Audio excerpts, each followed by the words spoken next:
What's going on, everybody? Welcome back to a new and exciting episode of the Viall Files Reality Recap Edition. I am your host, Nick, joined by the household. Happy October, everybody. Yay! Spooky season. I told you I'm so glad that we decorated for fall and Halloween before we left because we came back and it is fall. Yes, thank God. Yes, our house was appropriately decorated upon our arrival. Exactly. To a wonderful fall ambiance. What kind of fall spooky. ambiance? Is it like orange or is it like white, beige pumpkins? Both. Vibe. Both. Okay. Yeah, a little orange. Versatile. But it's mostly fall, beige aesthetic. Cute. Yeah. Yeah. For some like porcelain, spooky pumpkins with candles inside of them. Porcelain. Right? Are they porcelain? Are they not porcelain? Sounds like you hate them. Ceramic? No, I love. You know who I hate this morning? Verizon Wireless. They're experiencing some. Is it the end of the world? It might be. This is kind of scary For me. Verizon is having company-wide outages. This might be solved by the time you're hearing it, but like, fuck you, Verizon. Wait, do your job. So what happened to you then? Because last week my It's SIM card... my phone's stuck on SOS on my way Same. in to work this morning, and I did what most people do in those situations: is I turned off my phone. I did that several times. I know I didn't do that once. So, So. that's okay. I troubleshoot for the both of us, dear. Yes. There you go. That didn't solve the problem. And then I came in to the office and Justin said he was having the same problem. A week ago, when we were at the Tennessee Titans game, as I was upon retrieving my tickets to get in the stadium. It stopped working. For a moment, but turning it off and turning it back on seemed to relieve the problem. Oh, I didn't know that happened to you. You were calm as a cucumber. Well, I am cool under pressure, as they say. Hell yeah, you are. Not always. You want to talk about your birthday and how amazing of a weekend you had? Oh my God, so amazing. It's always better when you have a daughter and a wife to enjoy it with. Mm-hmm. It really makes it special. What'd you do? I've relaxed. Oh. Yes. How was that? Wonderful. Possible?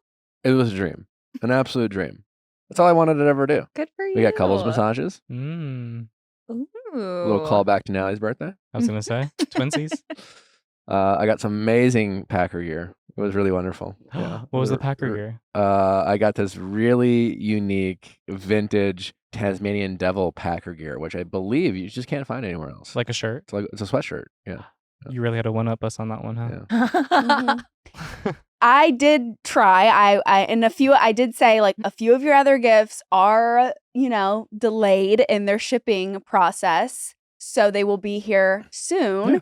And It was a really wonderful birthday. Oh, yeah.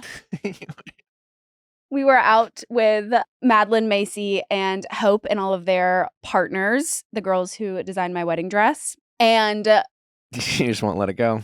Just say it if you just can't help yourself. I was like, look, Nick got me a beautiful diamond tennis bracelet for my birthday. I don't know if I ever shared that with anyone, but it is absolutely stunning and beautiful. I guess, Sierra, you knew about it, didn't you? Yeah. You little sneaky bitch. And so I was showing them how beautiful my bracelet is. And then Nick goes, and I got a t-shirt. Vintage, right? So That I haven't received yet. well, you got the Tasmanian Devil one. See, I was like, no, do you know how hard it is to scour the internet and find good Natalie vintage? died. She looked at me and the rest of the night just... Also, I haven't slept since. vintage is expensive too. Thank so we're you. talking That's monetary. what I tried to say. And they're good pieces. Like what I found, it's not just like some like the NFL brand gear from Hibbett Sports at Goodwill. I surely had an amazing birthday. I have been scouring the internet for like cool, timeless, iconic, vintage pieces of Packer gear. And Nick was like, yeah, and I got a t-shirt. So great. Well, I haven't seen it yet. And then on the way home, No. and then to make matters even worse, on the way home, I'm like, is that, like how you, like, really? Like, just like a t-shirt? And he was like, I just feel like you forgot about my birthday this year. Oh, heartbreaking. I've been shot. He's trying to get you back, that's why. Like, I take birthdays so seriously. They're my favorite thing ever. And for the ones that I love. And he just was like, But baby, usually approaching my birthday, you're always like, do you want to open your present? Do you want to open Because your present? I hadn't gotten You're them so yet. excited about it. And I did not received that same excitement, I'm like, I fucking kind of forgot about it. Because otherwise, she would have been days leading up to my birthday. She'd be like, "Do you want to open your present? Do you want to open your present? What do you think we're gonna do? What do you think we're gonna do? What do you think we're gonna do?" None of that. And then I got on Saturday, so your presents aren't here. So that one might assume. Either way, I had a magical birthday. Mhm. You're making yeah. Nick's like, listen, You like, did I don't great. care. Like, he's like, I don't care. Like, I don't care about it. I'm like, well, clearly you do. One comment. She's fallen off the rails. Off the rails. I have not gotten back up. I don't think I ever will, honestly. I just can't wait for the pieces to come in and then for you to be like, fuck, these are good. Yeah, no, and I will get to experience my birthday again. Exactly. Yeah, I get to extend it. Yeah, look at you, the man that doesn't believe in birthday weeks and months, and he's over here having a birthday 2 Year. weeks. Why are you letting Verizon off the hook by trying to change the subject? Well, I'm not. I just like felt like that and I just had to get that off my chest because again, I have not slept, I haven't breathed, I haven't eaten, I haven't done anything since you said those words to me. So I didn't say him to you. I said him to your friend. But then on the way home, it was like an intimate, like quiet drive home, and you're just like, yeah, I just like with a tear in your eye, like, I forgot my birthday. I almost drove off the road. Was River in the car? No, of course not. Okay, good. She was at home with my mom. The trauma. But like, He'll eat his words. I had a great He will. birthday. I really did. I really thought to myself on my Backtracking. birthday, no, I can't help that the birthday presents didn't arrive on time. How you went about procuring my presents in a manner in which they would arrive on time is really just your journey, not mine. But I, regardless, had an amazing birthday because I did get to spend it with you and River. And that's all any one man needs is really just time with his family. And I really enjoyed my wife and my daughter on my birthday. And it made it really meaningful. And I really didn't need any t-shirts. so I can return them.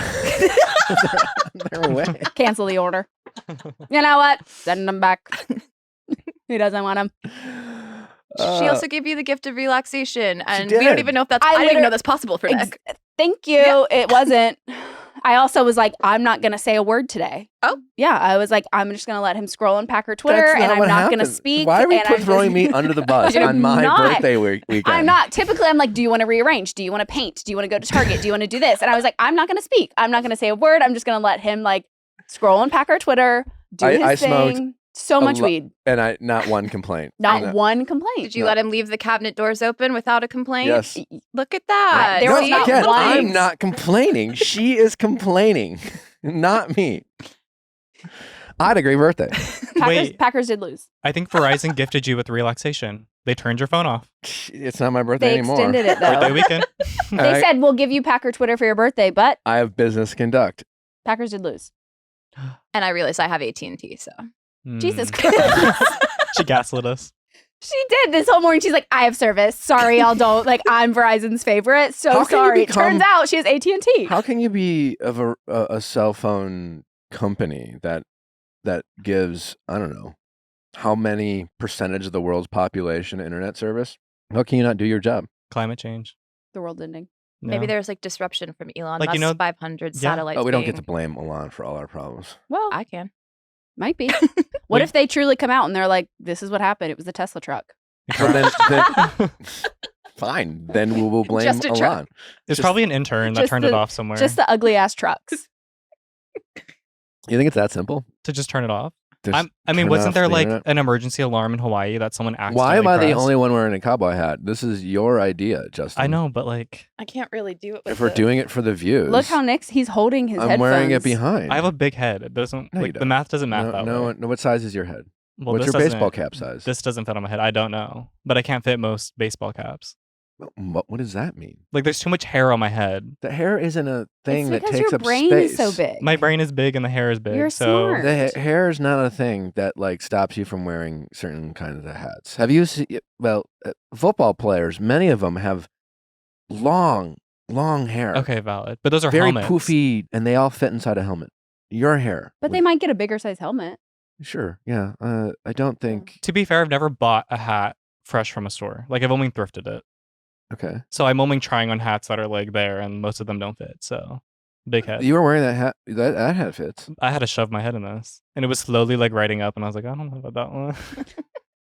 Put on your hats. I I couldn't, unfortunately, wear my cowboy hat because I do have a slick back braid. Let's talk How about are your you- purple hair.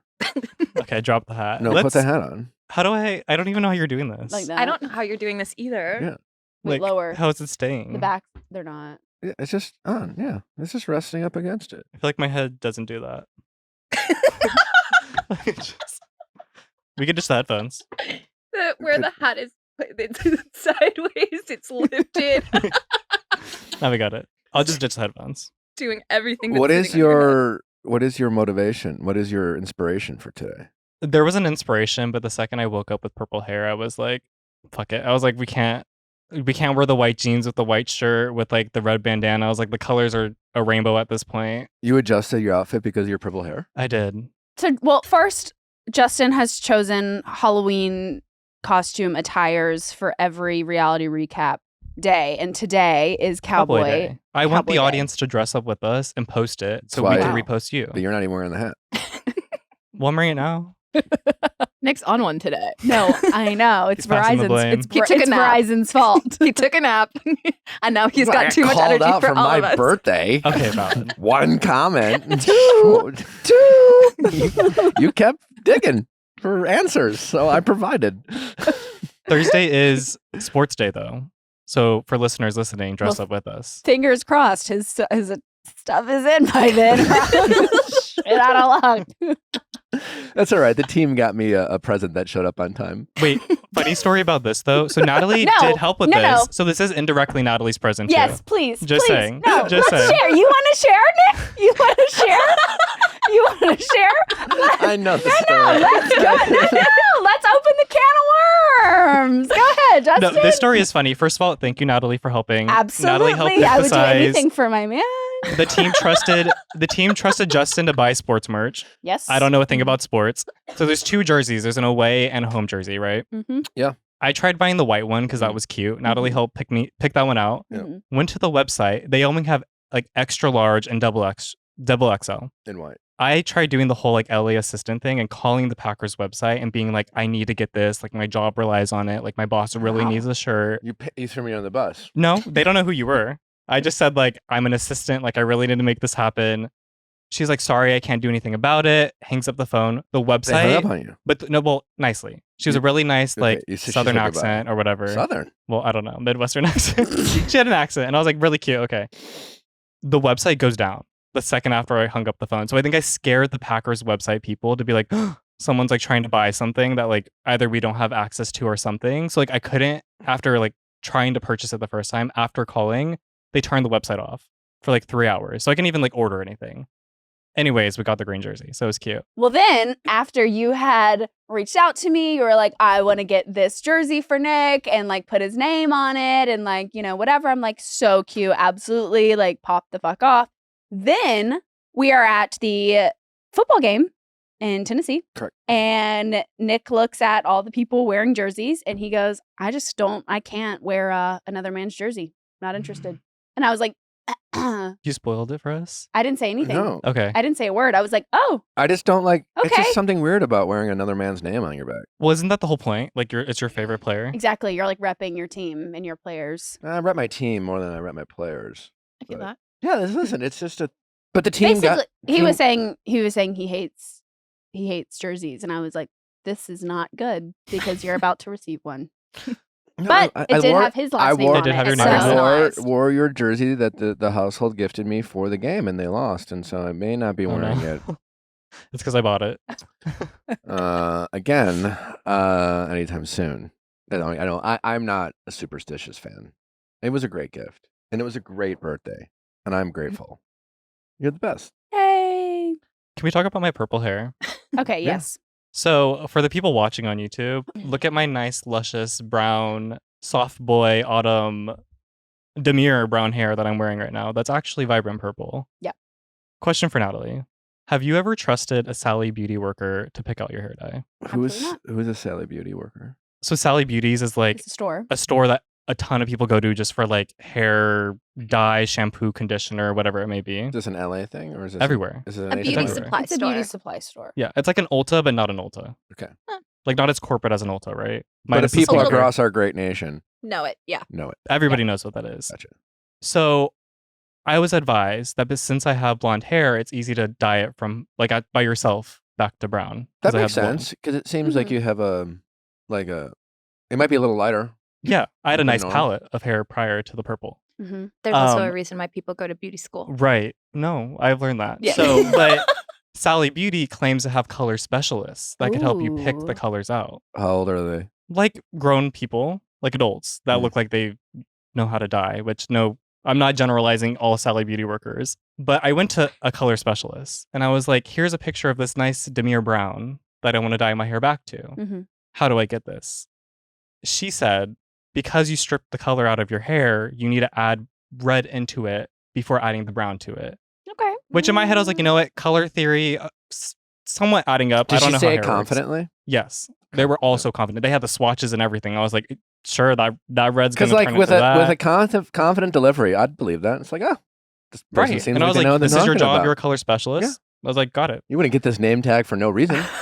Exactly. Sierra, pull up the picture. So she told me I had to dye it twice. The first round I had to dye it the red to add the undercolor. I've also This is kind of hot.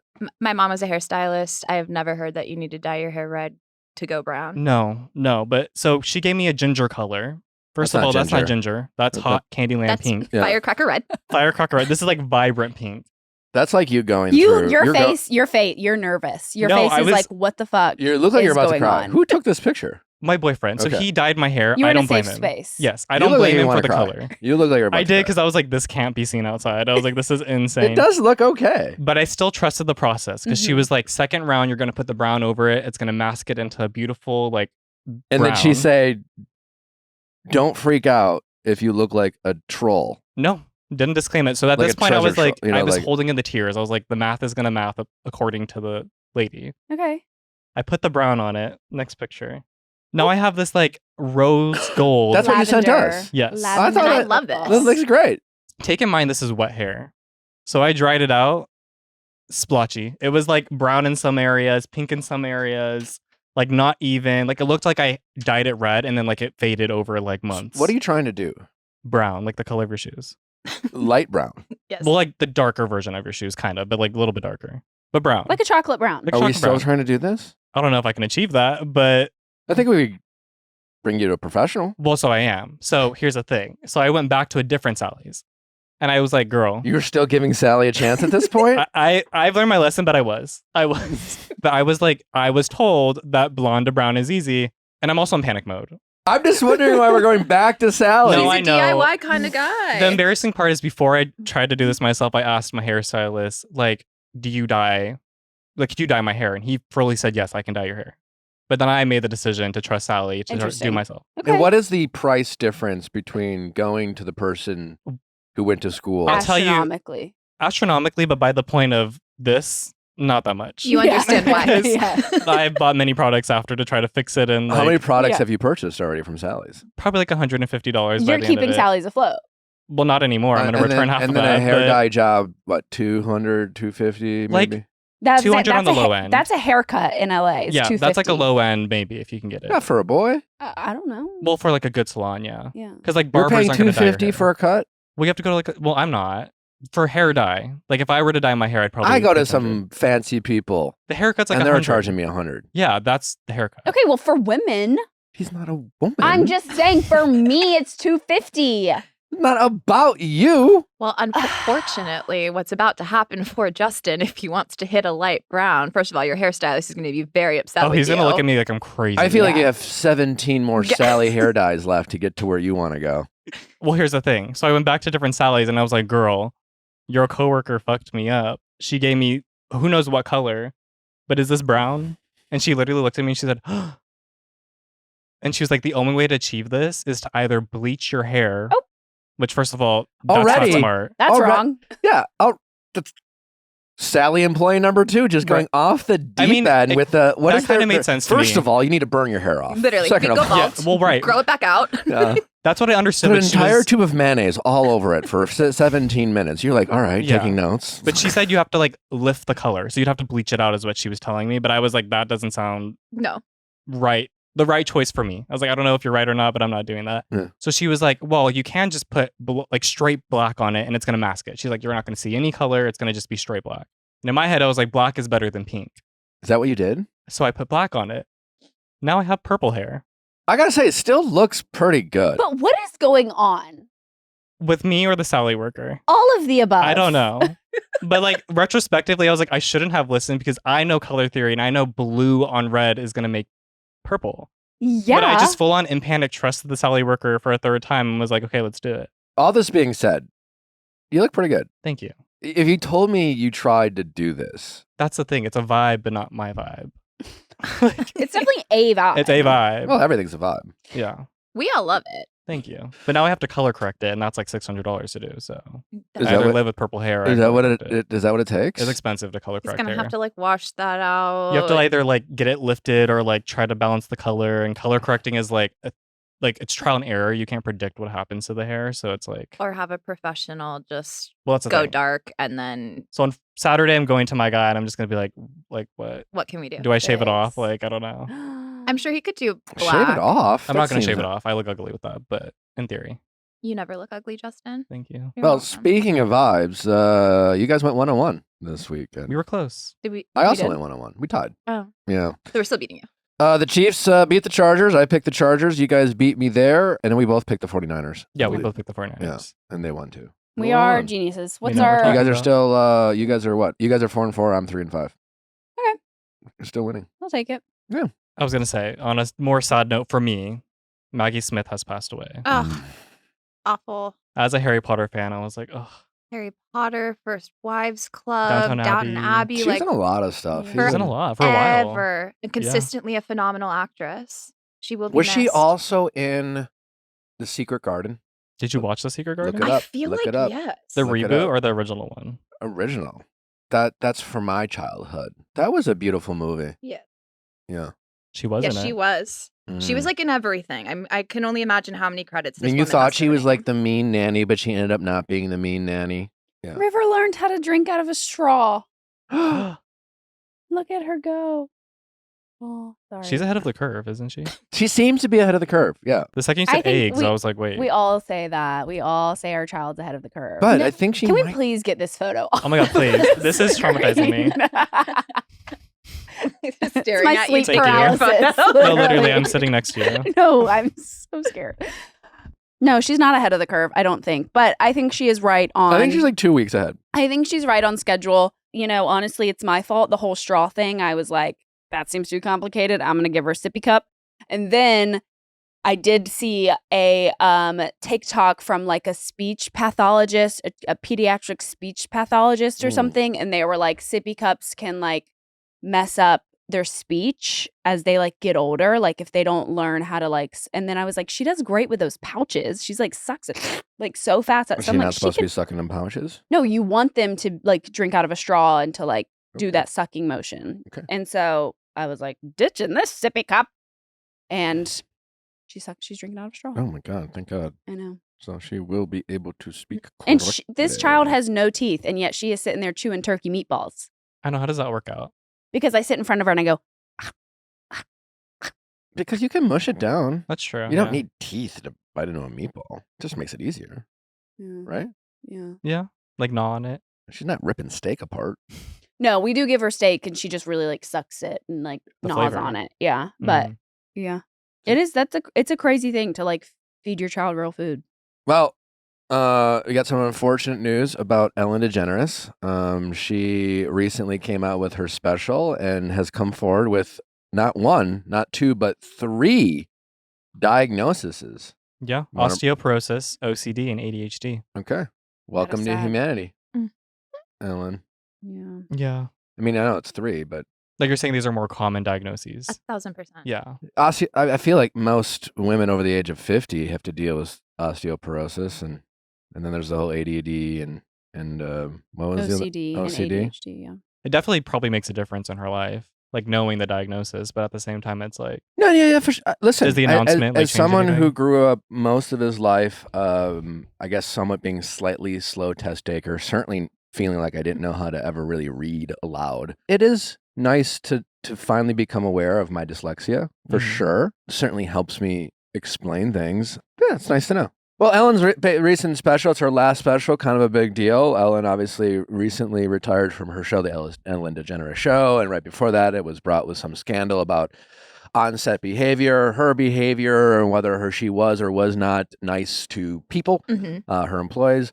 There have been other stars on the show. You know, I think Dakota Johnson famously kind of called out Ellen DeGeneres for her lack of friendliness, I suppose. Yeah.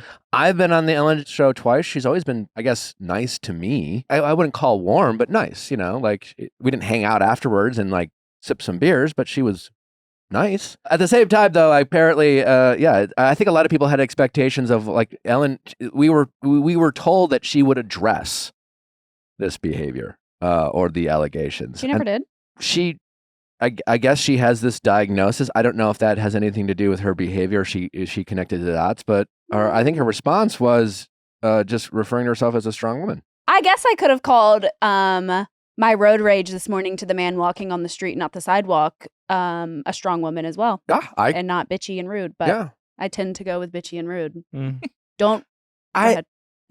Is that's kind of a weird response. I mean, if you're being told that you create a toxic work environment, people are afraid of you, they need therapy after working with you, etc., to kind of blame it on being a strong woman, where I'm like, you can still have compassion and respect and treat people with respect while still being considered a strong woman. Yeah, it's funny because when this stuff came out about Ellen, having met her, and have always been a fan with her, having felt very special, having been on her show, I was prone to want to see the good in Ellen. As someone who, at times in my life, have been identified as aloof or introverted, or maybe at times socially awkward, and I know that Ellen has all been identified as these things by her peers at times, I've been prone to want to defend that behavior. I do think in general, sometimes your more introverted people who don't present as the most socially charismatic at times, I think sometimes, you know, can be mislabeled or called out for a certain behavior that, quite honestly, like,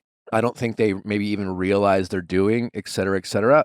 That all being said, I just feel like, I don't think that's a valid excuse for what seems to be a long list of people, like, with some very strong arguments about your behavior. And I've talked about this on the show too. It's just like, I think there's a difference between, again, feeling understood, feeling seen, knowing about my dyslexia, understanding that my personality is sometimes it's the result of the way my brain was made. And like, sometimes that's nice to like not put pressure on myself to try to be someone I'm not. At the same time, if I want to be more well received in social surroundings, it's my job. Yeah. And it's my job to learn how to present in a certain way. And it's my job to adjust and learn my behavior as an adult man if I don't like some of the criticism that may be coming my way. And I don't get just to say it's because of I'm strong and because people don't understand my plight. But also the things that she described, I'm impatient, I'm demanding, and that's because I'm a strong woman. Those aren't characteristics of a strong woman. Like being impatient and being demanding. Yeah. She was being somewhat comedic too, right? Was So she, could she though? be? There was no joke in that. That The seems standing ovation gives not a joke, but like that was like giving empowering speech. That was giving like, I'm up here and I'm gonna tell you like that this is what I am. This is giving, you're not seeing my side. And I don't think people so far have really understood the plight of me, which is strong woman, and I'm being mislabeled and misidentified is kind of a jerk or an asshole or rude or emotionally abusive, when in fact, all I really am is a strong woman. But It's also, like, come have on. y'all seen the videos of her with, I guess it was when she was like interviewing Taylor Swift, and it's where she's like scaring her and stuff. Not that, well, I mean, that was like part of her whole bit, but it was like any photo she had with a male, it's like, you're dating them. Are you dating them? Are you dating them? And you can just see like, and she did it with a lot of her female guests, where it's just like making like women incredibly uncomfortable in it wasn't live, was it? No, but national. No, Her but shows on a are- national, her yeah. air, I mean, but it's just like, what are they supposed to do? You're just like showing them with photos of their peers and coworkers. And it's like, you're dating them, you're in love with them. Have you kissed them? Have you done this? And it's just like, so that's where I kind of was like, this is a little icky. See, even there, I actually will, quote unquote, defend Ellen, because again, as a TV show, maybe these are I mean, should Ellen know better? Sure. Well, But, as a strong woman, you'd think with other women, you wouldn't like try That's to fair. make them feel small. That's Yeah. fair. But I mean, I was just saying, like, she could say maybe this producer's input, and she's just like, granted, it's her show, but even there, maybe she's just playing into like what the times. I'm not saying it's okay, but I think you go back to old interviews, a lot of which you see some poor behavior, and it's maybe just across the board of the type of lines of questionings that as a society we were comfortable with that maybe we're kind of reevaluating.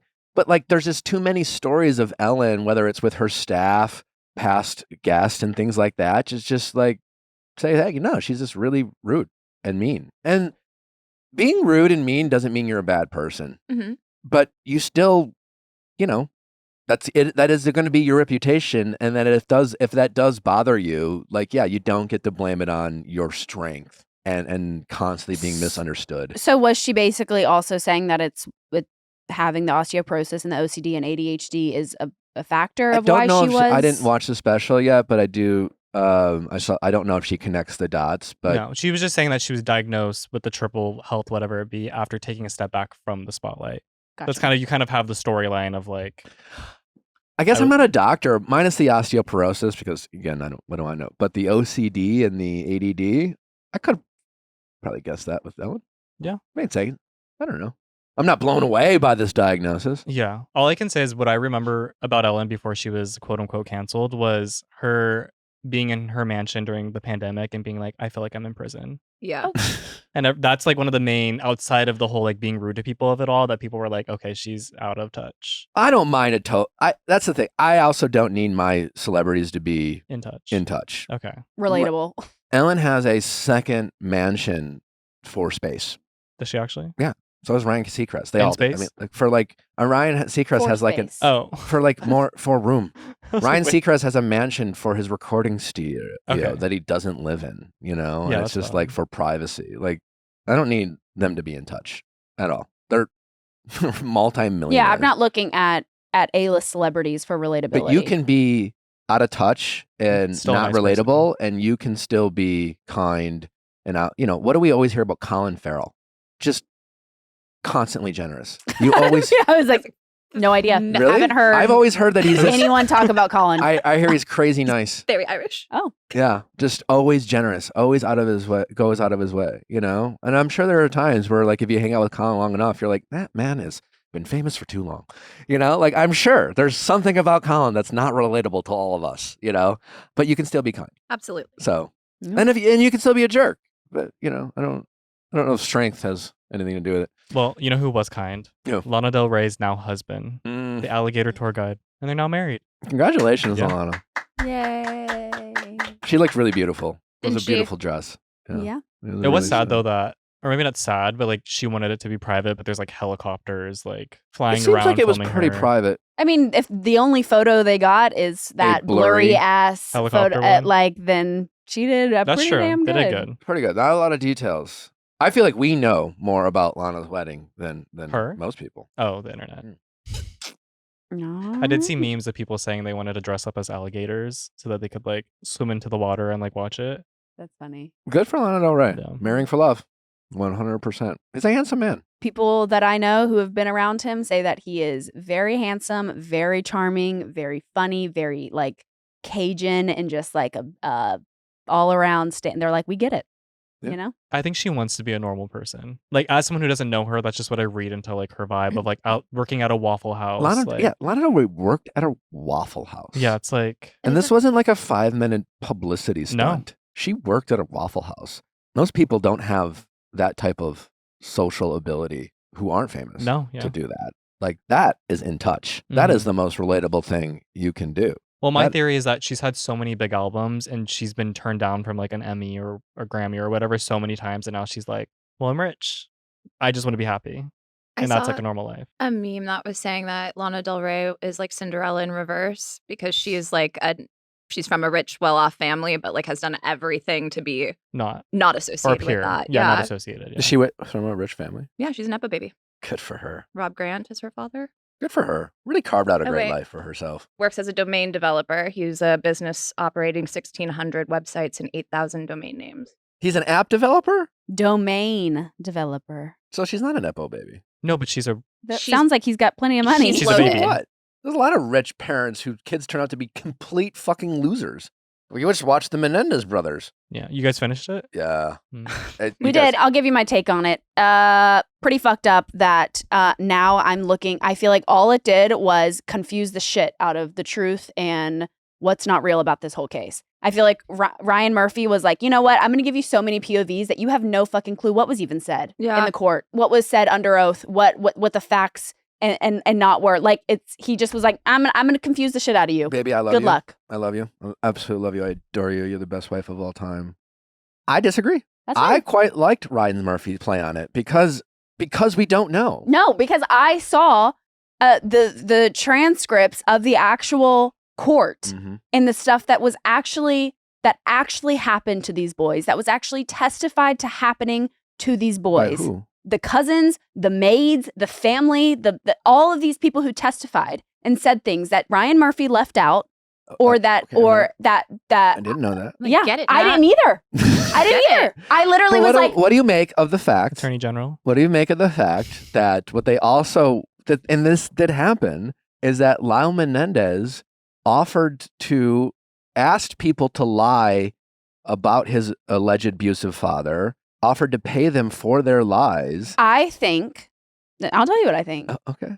I think that he did not think his story was enough. I think that he grew up in a time where everyone was like, boys, men, they cannot be victims. Your story will not set you free. This is not enough. So he was like, fuck, I got to do something. So he's calling everyone who's seen it, who had been around it. And they're like, just give this, just give Maybe. some extra detail. Just say Maybe, this but and maybe that'll help. Maybe, but as I pointed out to you, my dear wife, is that, and it's a crazy story because, like, on one end, if these boys did suffer the abuse that was alleged in this film, That's it. They did. But you think it's alleged because of how Ryan Murphy did it. But it's true. how do we know that for certain? Yes. But Yes. who? Exactly. Family members testified to see there was a Tupperware. There was a Tupperware of feces under Lyle's bed because he was so scared to leave his room to go to the bathroom. He was so scared that he would go to the bathroom. Who found this? Huh? Who found the Tupperware of feces? His cousin. And he testified to it. But what about the fact that he asked people to lie for him about his dad? I just told you. But okay. But that's exactly what she's saying, and that's why I'm with Team Natalie on that. I don't know where I stand. I don't know where I stand. But as I point out to Natalie, if there is abuse, obviously I kind of feel like justice was served by the killing of the parents. Like, it's hard for me, as gruesome as it was, to put these young boys who did this heinous crime, if they were in fact abused this way.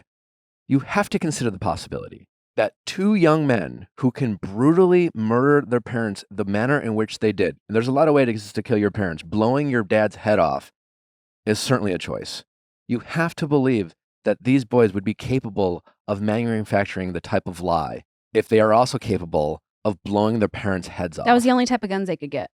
Was the shotguns. They looked at Whatever. they looked at bow and arrows. They looked at knives. But again, that's what they said, and I do know what happened. What happened is we do know unequivocally that they blew their parents' heads off. We also know that they lied to a shit ton of people following the murder, and I'm just saying. Also, what about the testimony of how the boys treated their parents? About how they It wasn't both of them. It was just Lyle, and I think it's proven to be Lyle was the favorite child. Mm-hmm. I think Eric was considered. I mean, we saw this in the series where his mother is in therapy, and I feel like that would be a weird thing to make up for the show. But she's literally saying, I hate my children. She's like, Eric is weak. Eric is and Lyle, obviously, he got the nice ass car for his Lyle was the favorite. They spent most of the series highlighting the alleged abuse. They didn't spend a lot of time considering the possibility that they were lying about it, but they did introduce that side of the story as a possibility. They were tried twice, if you didn't know that. So their first trial, it was a hung jury, and in that trial it really seemed like they almost got off. It was crazy. If nothing else, our court system, another part of that was crazy. It's just how different the trials were, and just how the same case, how different the trials can be depending on what is allowed to be talked about and lawyers, public perception. That is crazy and scary to think about. But that was the argument that the DA made, is that the boys made their whole story up, and they seem to have witnesses that also kind of potentially back that up as well. I don't know. It's unclear. And these are boys who have been in prison for the past 35 years for the murder of their parents. Like, just like the Scott Peterson case, there's a lot of evidence to suggest that maybe he's not guilty, but at the same time, I don't know. I think we know that they're guilty. We know that they shot their parents. But I don't know if we know. How can you, for a guy who was caught asking people to lie about and make up, he asked people to make up stories about his father's abuse. That's a fact. And you're right. Maybe you're right. I don't know. But I don't can sit there. I think as someone who has been through a lot of childhood trauma, like, I'm here to say that you feel like it's not enough. You feel like people won't believe you. Yeah. You feel like you need, and I don't know. I can see how these boys are incredibly fucked up. These boys have been through the unimaginable. I mean, like, I think they truly need some intense therapy. They need help. I don't think prison is where they should be. But I can see how, Lyle is like, I don't think people will believe me. I need help. I can see how he's like on the phone with this girl who he thinks is his girlfriend, and he's like trying to write this book, and she's taking everything he says and leaving out context and leaving out what she's saying to kind of rile him up and get him going, and like publishes this whole book of everything he said on this phone call. Like, is it crazy? Well, my question too is that I'm like, what would be the motive of murder? And a lot of people said it was about getting inheritance or whatnot, but like, wouldn't they have tried to clean up the murder scene if they were trying to hide the murder? They did, to a certain degree. No, they didn't. They didn't do anything. Well, they picked up the shells. But I'm like, there's heads blown off. Like, they tried to.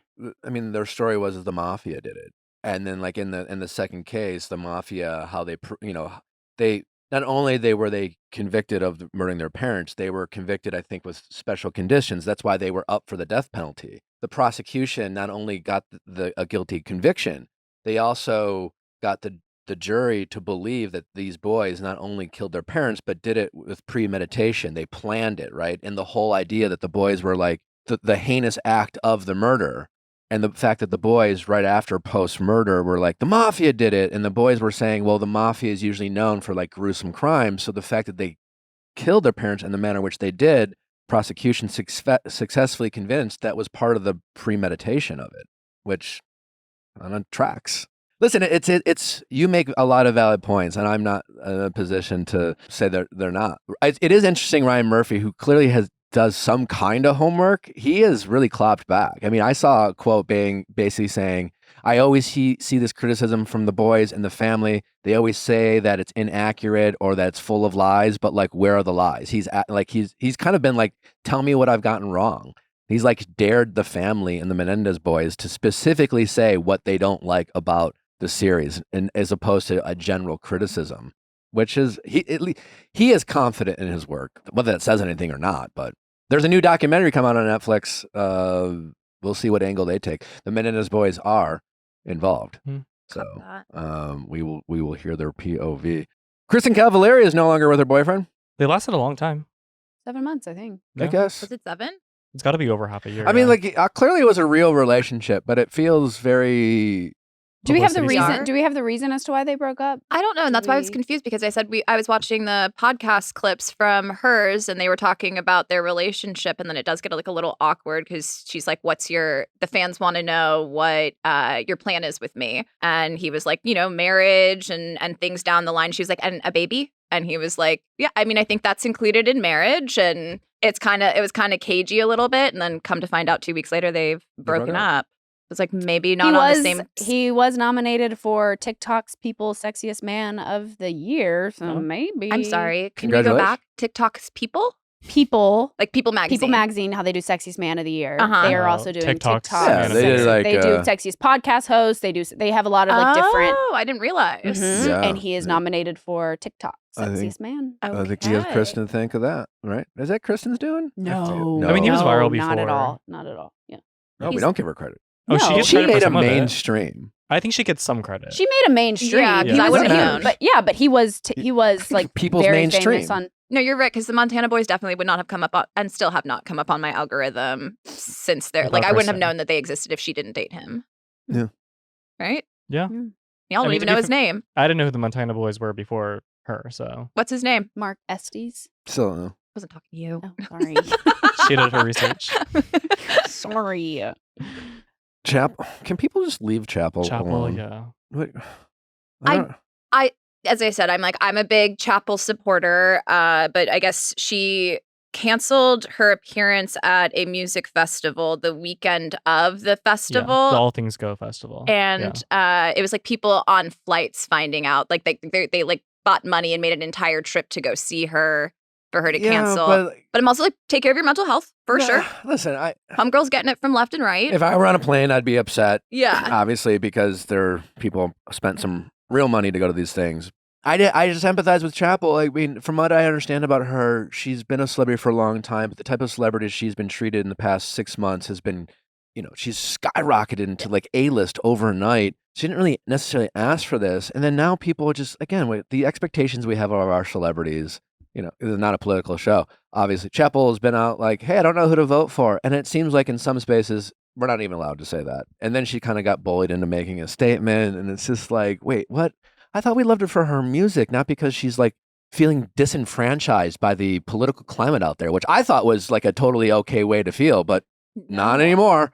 If you're out there, Chappell, I feel for it. I mean, yeah, is it like not great that she canceled? But I feel like this is a culmination of many things that have happened over a short period of time where these fans' expectations of what they think Chappell should be and what they think she owes them as a celebrity seems to be fucking crazy. And she's never said she was cut out for this or implied that she was cut out for this or even asked for this. So like, I don't fault her for not acting like Taylor Swift. Right.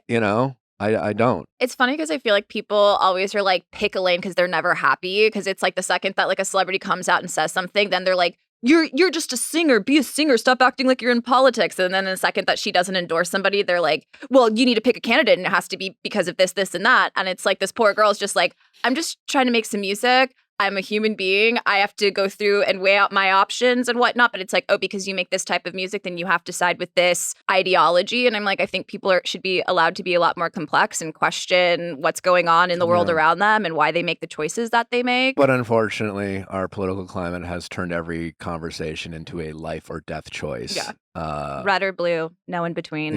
And so, but if you're out there, Chappell, take a nap. You deserve it. I feel for you. No, it's just not. I mean, it's bullshit. Like, how exciting it must have been for her to like have the biggest like live audience at Lollapalooza, which was like a month ago.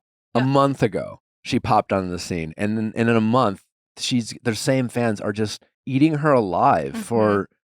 I mean, it's just she's like waking up to like, what new problem do I have to deal with fucking today? Because like it's fucking crazy. And the like new like fan fiction kind of thing that's happening with her is that like people are making up stories of like their interactions with her being like, well, I saw Chappell Roan and then she spit in my face and laughed at me. And it's like this whole like elaborate story where it's like all made up and it's like a trend that's happening. But I'm like, how awful that would be to read things like that about yourself. In the process of I know. I mean, I feel like that's just honestly the epitome of the internet where it's like you make up lies. You make up lies, you get the views, you get the engagement, and then it's like, well, none of that was actually fucking true. So, but when they say you can't believe anything on the internet, you really gonna believe it on the internet. But I can't imagine Chappell and just like being like thrown into this, and now this is, you're loved one day and then hated the next. It's gotta be tough on her. I really feel for her. We got a great episode lined up for you today. We got Gina from Real Housewives of OC is with us. Plus, just so you know, Love is Blind is kicking off this week. A new batch of episodes drop this Wednesday, so we'll be talking all about the first 3 episodes this Thursday, episodes 4, 5, and 6 next Tuesday on Reality Recap. We'll have some of your stars from Love is Blind joining us on these upcoming reality recaps. It's Washington, D.C., Love is Blind, so pretty excited about that. I'm expecting some political conversations. It's a unique group of Washington, D.C. It's like, it truly is like a political town, highly educated, a lot of successful people. I'm curious the type of cast they bring in because it's an eclectic town. Right. So I'm hoping it delivers the reality TV drama that we can love and expect from the franchise. Sandals, sunscreen, snacks for kids. What do these have in common? You're probably buying a ton again this summer, but don't stress about the cost. Use Ibotta to get cash back on all your purchases when you stock up on all your summer essentials. Ibotta is a free app that gives you the most cash back every time you shop on hundreds of items from groceries to beauty supplies to toys, so you can make sure that you're beating inflation no matter what you're purchasing. The average Ibotta user earns $256 per year. That could cover the cost of an entire shopping trip, that flight you've been eyeing, or even a fancy dinner you have been craving. Other apps give you points that don't amount to much. With Ibotta, just add your offers into the app, upload your receipt, and get real cash that you can cash out at your bank, PayPal, or gift cards. Join the over 50 million users and earn cash back every time you shop from over 2,700 brands and retailers, including your favorite grocery stores, Lowe's, Macy's, Sephora, Best Buy, and so much more. Right now, Ibotta is offering our listeners $5 just for trying Ibotta by using the code VIAL when you register. They're giving you more money just to try it. That's all. And it's free to try, so why not give it a shot? All you're going to do is earn money back. Just go to the Apple Store or Google Play Store and download for free Ibotta app to start earning cash back and use code VIALL. That's Ibotta. Just go to the App Store or Google Play Store and download the free Ibotta app to start earning cash back and use code VIALL. That's Ibotta in the Google Play or App Store and use code VIALL. Hinge. I recently interviewed Logan Ury to talk all about Hinge's new feature, Your Turn Limits. I think it'll change the online dating game. So let's hear about the new feature and some dating tips from Logan. Hinge is releasing a new feature called Your Turn Limits. And what we found is that when daters are talking to more than 8 people at the same time, it can be really hard to turn that into a date. And so with this new limit, once you've reached 8 conversations, you either have to respond to one of them or close out one of them before you can get a new match. So it's really about helping people focus on the matches right in front of them. Do you have any kind of good intros or, first messages or just kind of just ideas of how someone can initiate that conversation? Because I assume for some people, it's just plain old-fashioned fear of making the first move. Yeah. So why do people match with people and then not want to communicate with them? Well, what we found in our research is that when people have used Your Turn Limits, about half of them say that it makes them more thoughtful about who they match with in the first place. So what that suggests is that when people know there's going to be a limit, they're more thoughtful and intentional from the beginning about who they match with. I always think that the best opening lines are really leaning into something from somebody's profile, but there is a caveat there. If somebody has a picture of themselves skiing and it says, guess where I took this, probably 1 million people are going to say to them, Lake Tahoe or wherever it is. So that's very basic. Why don't you respond with the third thing that comes to your mind? That will help you be funnier, more original, and it's less likely that they've heard that before. And so another trick there is that you can scroll down on the profile and respond to something at the bottom, because a lot of people respond to things at the top of a profile. And so if it's at the bottom, it's more likely to be original and something that somebody hasn't heard before. So the best opening lines are specific, funny, and lead to a conversation by asking a question. That all sounds amazing. Get on Hinge today to start turning your good convos into great dates. Welcome back, Gina. Hi, thank you. How are you? I'm good. I'm settling in after my my drive into LA. Okay. It's always so fun. You good? Yeah. Everything's great? Everything's great. Everything's guys. going, it's crazy over It's a little bit. SeaWorld. It's a little bit happening. It's a yeah, great there's a lot. season. It is a So great let's start season. there. It's this Yes, round of okay. applause for Yes, entertaining yes, everyone. yes. It is an VLC has entertaining really been season. delivering. It feels good to be part. I've been doing this now for 6 seasons, but honestly, this is, I feel like, the first year that I've been on what I would call a good, solid, successful season. Makes a difference. Why do you say that? You can just tell from the audience's reaction, that they're so into it and they're so positive. And I also think it's because there was a lot of in and out casting wise. And now, like, I would say, like, the core of the cast, we've been together for a while. So even if you didn't naturally have friendships at first, like, we have history. Mm-hmm.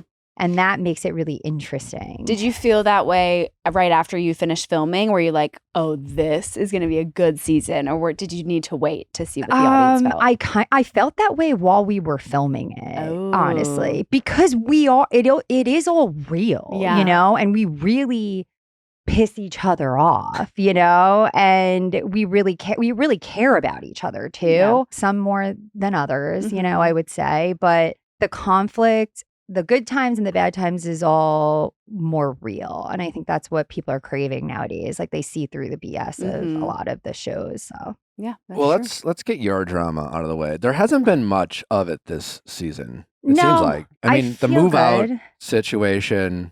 I mean, that sucks. It's horrible. I've had a tough personal year, which is not always easy. And I do think it's kind of funny because I do see all the drama and the high drama going on. And then it's just like, of course, me crying about my life. Like, why? But Well, I mean, you're entitled to yes, feel sorry about your but life. it wasn't easy. But For the people out there who are watching it, I know I watched it with a bit of confusion as to Mhm. like, why is she moving out? It seemed like there was a lot of love there between you Mhm. and your boyfriend, your partner. Why did it have to be this way? And I guess where are you now, if you're able to share, in terms of, are we still together? Are we considering moving back in with each other? Yeah. Are you glad that you made the decision that you made?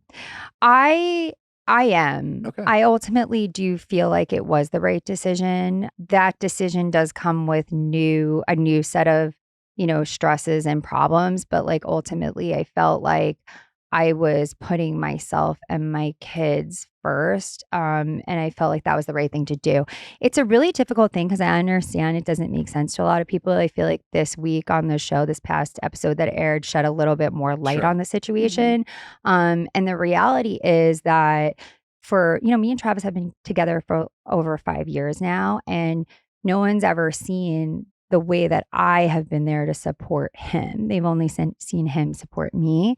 And he's been dealing with a lot. And so then I've been dealing with that. And in a nutshell, it's like I have worked very, very hard to get my co-parenting relationship with my ex to where it is and to have that all be happy and us to have a good family synergy. And the things that were happening from his other side were not okay. And I didn't want my children around it anymore. And there were things that were happening that literally made me feel unsafe and that were affecting my kids. And look, Travis is a victim of this too, but that doesn't mean that I want to continue to be in that environment, you know? So that's why I'm careful too, because it's not like a situation where it's like, you know, just this Travis is in it too. It's like he would do anything to remove himself from it as well. He is truly such a good man, and it is a matter of his circumstance, but it's just that it's his circumstance, you know? And I just felt like we can't truly really move forward together until he can find a way to figure that out. What conversation? I mean, there's got to be some kind of show conversation with him about this, right? In terms of, because you did have him move out on the show. So how do you figure that out? I mean, it must be a challenge in the relationship between, Yeah, it was really hard because it literally all just came to a head at that time. Like, I'm not a person that like strategically does things for the show. And honestly, trust me, I kind of wish you would have just been like, let's just wait 4 months. And then, that would have been my preference. Okay, let's fake this. You do this in 4 months but I'm just not a person who really has that in me. And that's what was happening at the time. And I was like, all right, we're just going to show this. And yeah, I mean, he had a lot of, he was hurt. He was really hurt by a lot of it, and he's entitled to be hurt by it. And, we kind of fundamentally still disagree on this point, and it is hard in our relationship. It's something we're working through now. And you will see us film a scene at the end. And, he was very honest, and that sucks sometimes, but I haven't even seen it. I just know I was there for it, and it was very painful at the time. So I can only imagine it's going to be painful again, Have you heard from his ex since you put it out there? No, I don't interact. Like, I have no interaction with that. I am not a person truly who wants to move towards the chaos and the trouble and any of that. I really have tried everything I can to stay out of it and foster a good, healthy environment for myself, my children, and my stepkids. But there were lines being crossed, there were boundaries being crossed, and it was starting to affect me personally. And I'm just not here for that. So I don't know. Not at me. I know that there are a lot of attempts to contact, people in my world or bloggers or whatever. I'm sure she'll probably be trying to DM you soon. I have no idea, but I'm trying as hard as I can to keep distance from that circumstance. What made you feel so unsafe? There's been a I think it's very unfortunate that in these circumstances, sometimes people weaponize their children, right? And all of our children go to school together, and there are opportunities for people to act in a way where they shouldn't, and things like that were starting to happen. And there were a few things that literally happened in front of me and my kids that just really were scary, and I'm not here for that. Mm-mm. And I'm certainly not here to put my kids through that, especially after making everything so great with my ex, So it gives me a physical reaction when we even talk about it, because this is how much I don't want this to be a problem. I don't want to make it worse. There's 6 kids involved. And I'm trying my best to keep all the kids safe. Somebody's got to be the rational one here, and also this is my thing, right? So I have made a decision to sign myself up for this life and my children up for this life. And I'm fortunate enough that my ex and his new wife are on board for that as well. But, and Travis supports me, but his kids did not sign up for this. Right. And so I don't want to expose their stuff, I'm trying to keep them safe from this. And so it's a hard thing to navigate.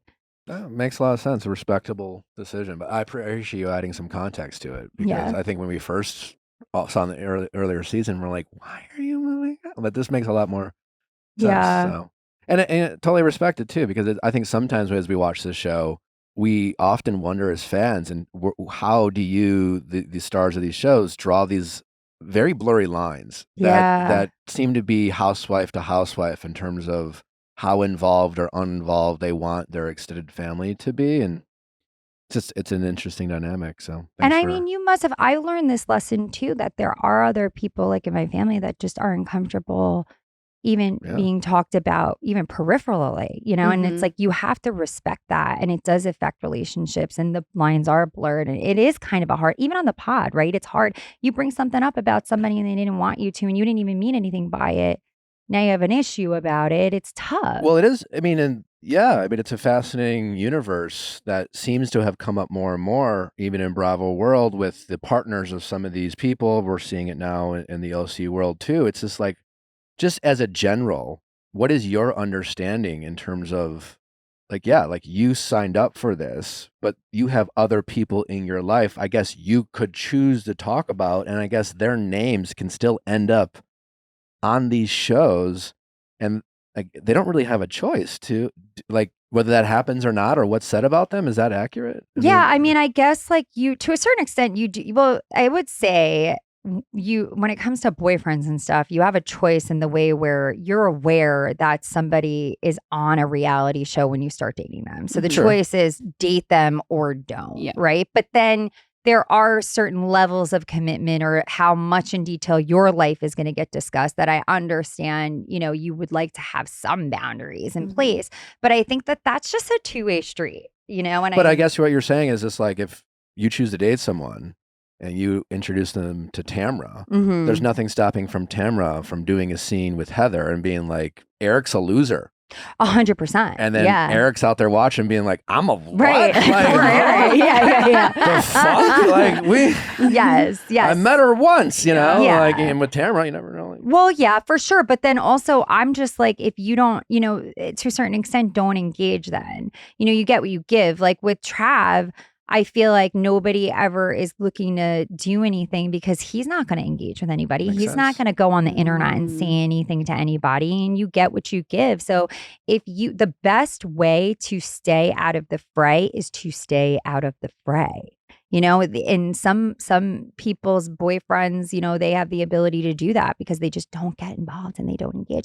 Some want to engage and they think they can handle it and they think they can do it, and then they get bit by it and then they regret it, but then they dig in harder. And I think that's like kind of what's happening now, you know. Is that why you and Travis weren't at the Katie's dinner at her house? Because it was just like, let's...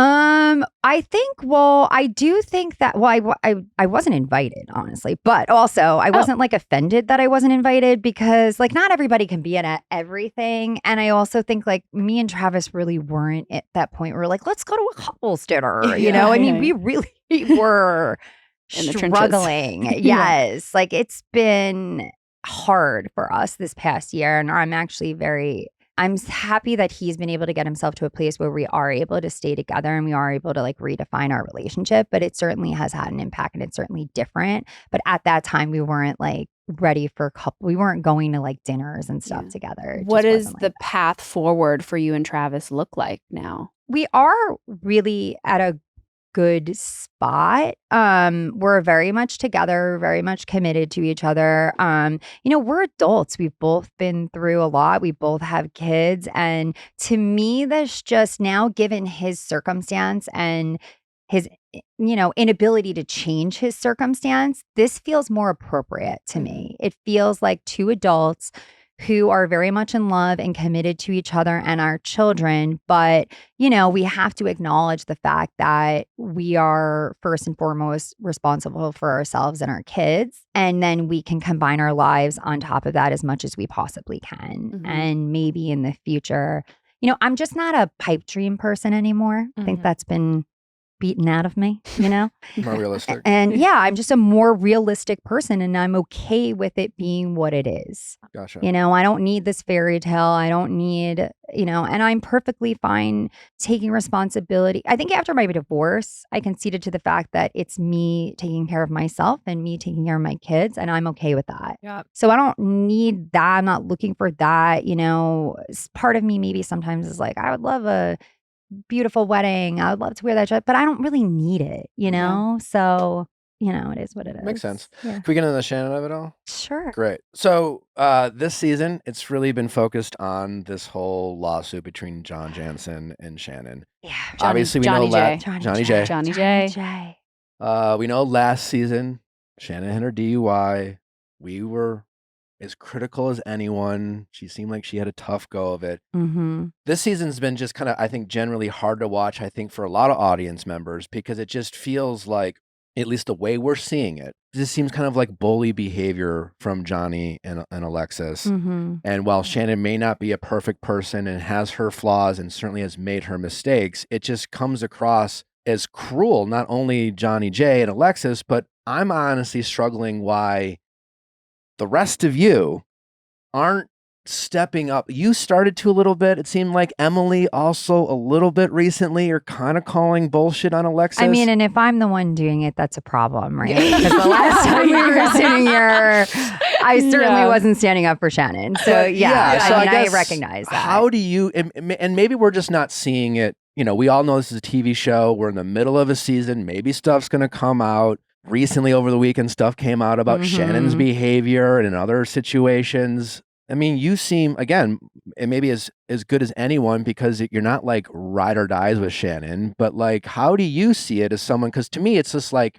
Shannon might not be perfect. Shannon made mistakes, but what's going on with John J and Alexis seems like a bully and seems cruel. And it seems like they're beating this person who's already in a bad spot down even further. And it just seems unnecessary. And why isn't anyone calling out Alexis, specifically her, because you guys are around her every day, saying, this is bullshit, stop. Why aren't you guys saying, well, it may not be you, it's John J, but you seem to be condoning it. Like, where are we missing it? Like, what are we getting wrong, if anything? And if why is it so hard for the Heathers of the world or anyone else, including you, to stand up for what seems to be right and wrong? What are we missing? Well, I mean, I think, first of all, I can only kind of speak for myself, right? And I'm with you. Like, I was feeling during the season like, okay, somebody has to do something here, right? And I do think we are only halfway through. I do think you will see more coming out, and I think everything does come to a head the second half of the season, particularly on our cash trip. That like it really comes to a head.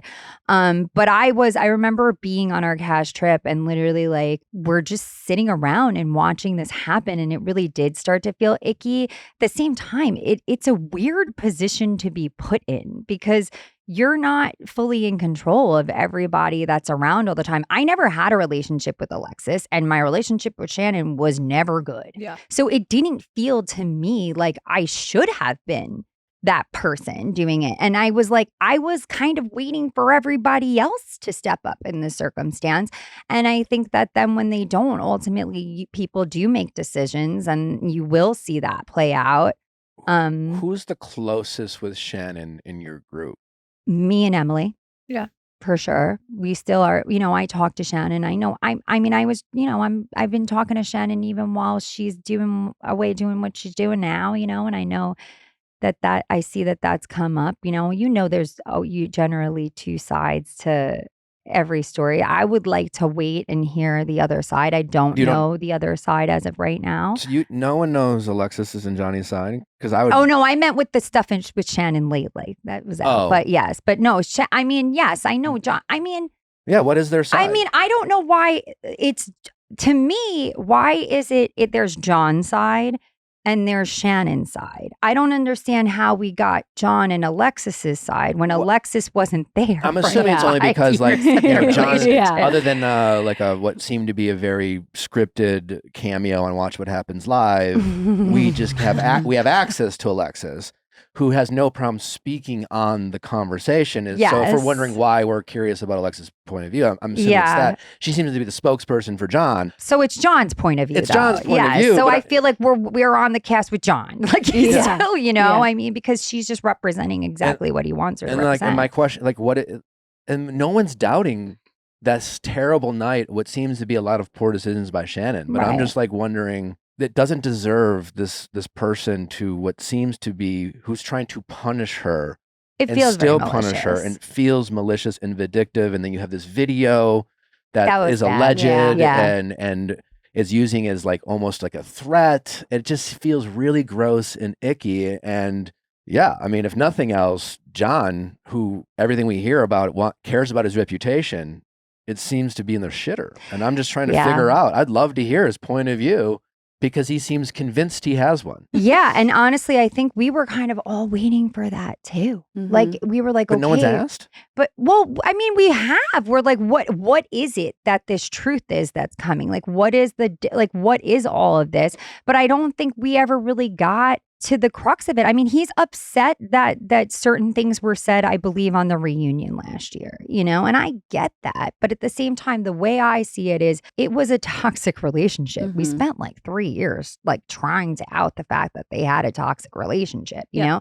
In toxic relationships, it's generally both people that are at fault, and I don't like this rewriting of the narrative where it's at the end here now, Shannon's this horrible person and he's this Prince Charming, squeaky clean guy who did nothing to contribute to the toxicity of this relationship. It's you're both at fault, move on. This lawsuit that he is playing out in the media is toxic, in the way he's going about it is to toxic. Me, it shows Has anyone sat down with colors. Alexis and said, if this doesn't work out long term, he's going to treat you like this? Well, to me, it sounds like a guy who has a strong POV about women in general, and specifically women he falls out of favor with. Mm-hmm. He seems to have a certain way about him based off of what we're It's a just pattern. seeing. Is a pattern. Has any of Heather, who seems to be tight with Alexis, are you aware of any conversations? Heather has tried to sit down with Alexis, at least while we were filming, a few times to try to kind of get her to understand that it wasn't even in her best interest to be doing what she's doing. But I just don't think she's successful. I don't think Alexis is a bad person. I just think Alexis is all in. And when she's all in, and I think that she can't quite see it. But to me, I feel like Alexis is like how I was dealing with Shannon at the beginning of her relationship with John Jansen. So to me, it's kind of like history just repeating itself. I will say I do think there's a fundamental difference between Alexis and Shannon in general. So I don't, maybe John and Alexis will be successful. I don't know. And I'm not going to, maybe they're the right combination of people to be able to make it work. But anything's possible. Right. But certainly John, and I do think they have a better shot than maybe John and Shannon did. Based on what? I mean, I just think that when you see Shannon had spiraled down and ultimately kind of rock bottomed out, I think that John and her didn't do each other any favors there. I think they were both engaged. They were like drinking buddies. That's how I felt, and it wasn't helpful to either of them. And I think Alexis, she's not into that so much. And so I think maybe that will help John, but I don't know. They seem very much in love. I was just at a gala with them on Saturday and, they were fine. They were appropriate. I will give them that. They were there for the, for what the nonprofit was, the focus of it. And Alexis, she does have the ability even now. I'm like, I've been out there for a minute, like ragging on you, and whatever. And she has the ability to be like, all right, but tonight's about this. And what are you wearing? And she is actually like, not the worst, but like the way she's behaving is definitely not the best. If I were trying to offer Alexis grace, it would be just that, is that she is maybe her biggest mistake is like getting in bed or, be metaphorically speaking, but like aligning with the wrong person. Like maybe it's John's the problem, but nevertheless, she's an adult person who is capable of seeing the difference between right and wrong, and being in love is an excuse, and backing your toxic partner if John is toxic is an excuse to justify certain types of behavior. Give it a minute. I mean, they were like dating for like 4 months.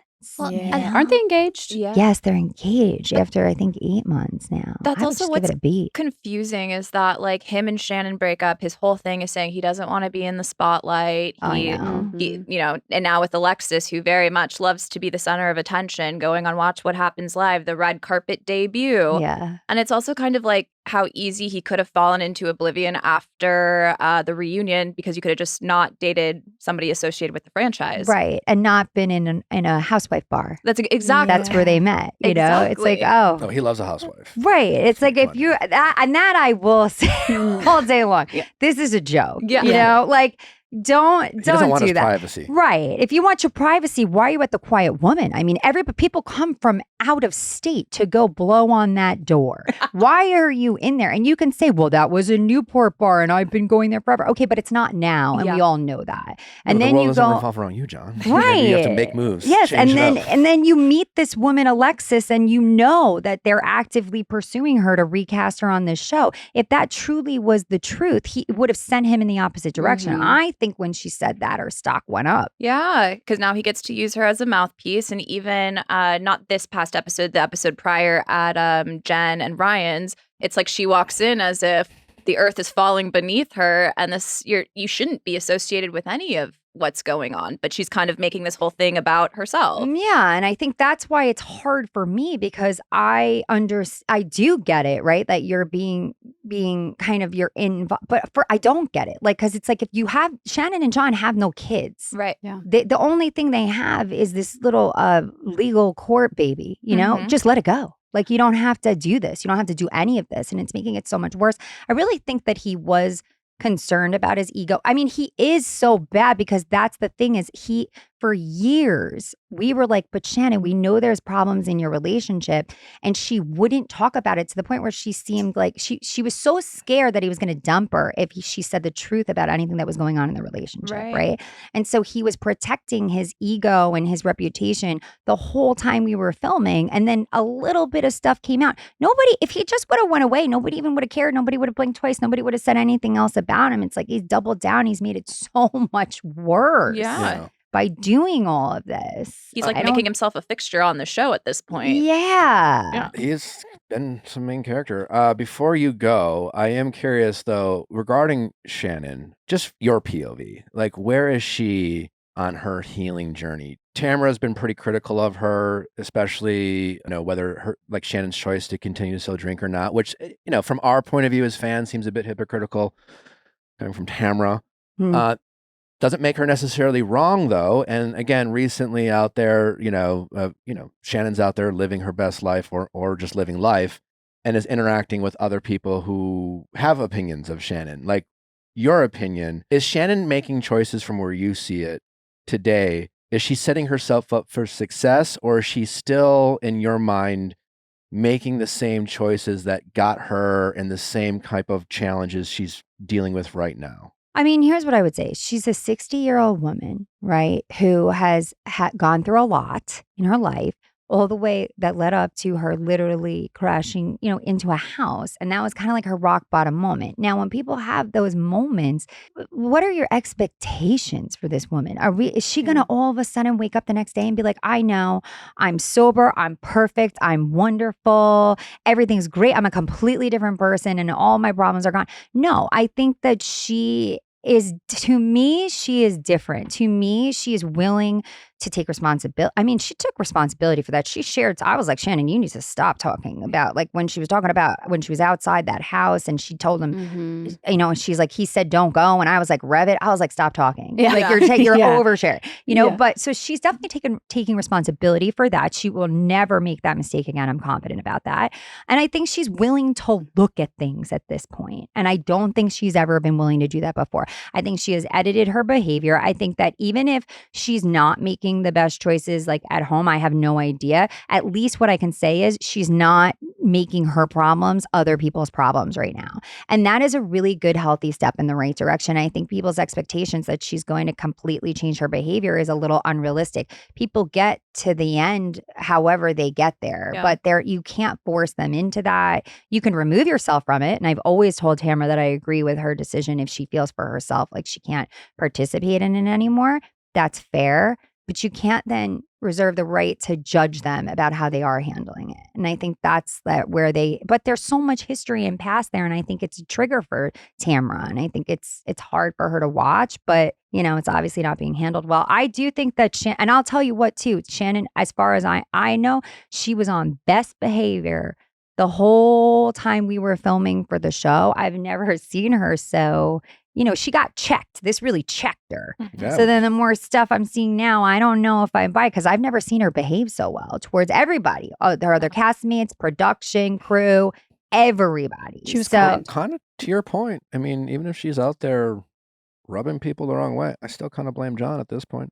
I mean, that's what it all comes down to, right? I'm slightly joking, but yeah, I mean, he's putting her through it. Yeah, I mean, it wasn't nice, the whole thing, and and I mean, to bring it into the show, and it really was very, like, I was very concerned about her health, and her ability to even get through this. It was a lot, and I actually think that she handled it pretty well, and she looks great. That's, more than I can say about myself when I was making my mistakes. I mean, I look like I felt, so, I don't know, to each their own. With the Katie Heather drama that has happened this season, do you feel like the last fight at Northern California, the wine? Oh, Sonoma. Yes. Yeah. Do you feel like the whole using Heather for realty people, was that more Tamara or was that Katie?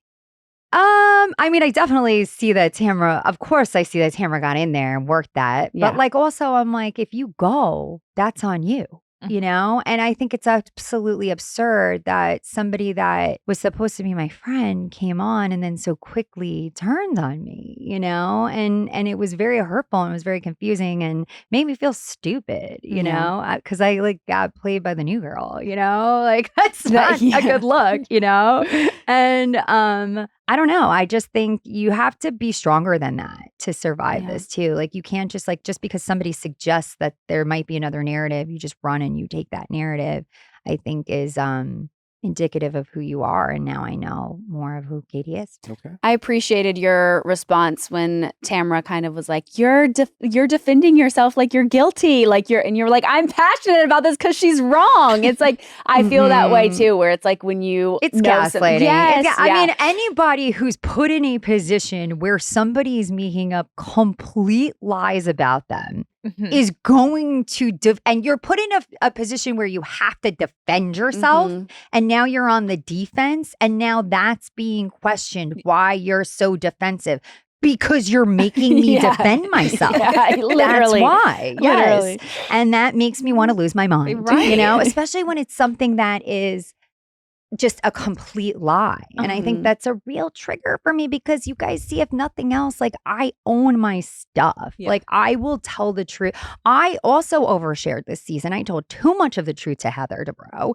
And I was like, I knew it was right. I really never think you're lying. I'll definitely give you that. Right? I know. Like I really do, to a fault. Yeah. And it gets me in trouble sometimes. But I'm okay with not being perfect, and I will own it. So it is what it is. You can't win everything. I think when people approach this like it is a game that they have to win, that's a mistake. Like you have to it's an experience and you have to just go with the experience and not get too caught up on, that's the thing. I think that newer people now, they approach it like it's some game or something, and it's really not. Like you really just have to just live and exist and be okay with, like, sometimes everybody gets caught with their pants down, especially when it's a show made up of girlfriends who have conversations. And then usually, of course you go back and you talk shit to your other friends, but nobody ever sees that. Yeah. But our show is made up of just exposing all of our conversations of the shit talking behind the back. I mean, everybody's going to take a hit sometimes. All right. Well, Gina, I know you have to get going. I wish we could talk more with you, but you got to go. I got to go. I appreciate you taking the time. Sorry, this one was kind of boring, guys. We have our reunion coming up and I don't want to get myself in trouble. We're excited we for it. We appreciate your time. Wait, can I ask a quick question? Okay. Are you going to get the bangs? Oh my God, absolutely not, guys. Okay. I can't go backwards. I just really can't. Yes. Got it. All right. Well, thanks for coming, Gina. Yeah, see you at the reunion, guys.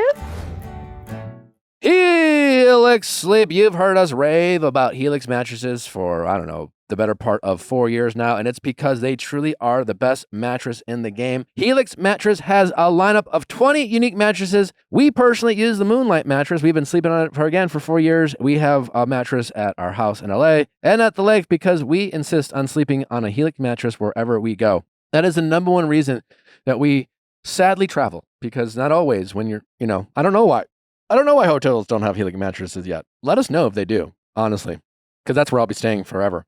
Helix's award-winning Luxe and Ultra Premium Elite collections are also available. Plus, they have mattresses for big and tall sleepers, even the little ones, your kids as well. The Helix Kid mattress, designs for growing bodies and endorsed by child sleep experts. It's crazy how comfortable these mattresses are. It's even crazier how much you do not have to pay for them. The prices are amazing when you consider the quality and the comfortability of a Helix mattress. Plus, they also give you a 100-night sleep trial on it. You can sleep on it for 100 nights. And after 100 nights, and if you don't think it's the best mattress you've ever slept on, send it back. They will give you a refund. All their mattresses also come between a 10 and 15-year warranty, which sounds nuts, but it's true. They do. Don't want to take our word for it? Well, Helix was also awarded the #1 mattress picked by GQ and Wired Magazine. It is even recommended by multiple leading chiropractors and doctors of sleep medicine as a go-to solution for improving your sleep. Helix is offering up to 20% off all mattress orders. Go to helixsleep.com/VIALL. That is helixsleep.com/VIALL. With Helix, better sleep starts now. Good Wipes.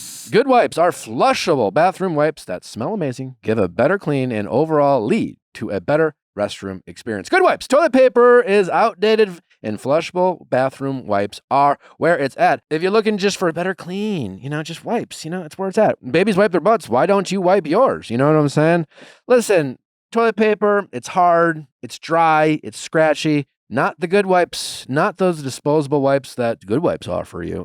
They smell amazing, they're naturally scented, they're hyperallergenic, plus they're made for sensitive skin. Your regular toilet paper is not made for your sensitive skin. Also, they have a variety of scents, whether it's rosewater, shea cocoa, lavender, cedar. Your tush will love all the scents. Listen, let's just be real. You're going to get a better clean. It's going to be more comfortable and better scented than regular toilet paper. So upgrade how you wipe today. By the way, Bachelor and baseball fans, Good Wipes is currently running a really fun sweepstakes. They're giving away a trip for two to the game of the World Series with Bachelor stars Greg Grippo and Andrew Spencer. So now's the perfect time to give Good Wipes a try because each pack purchased in-store is an entry to the sweepstakes.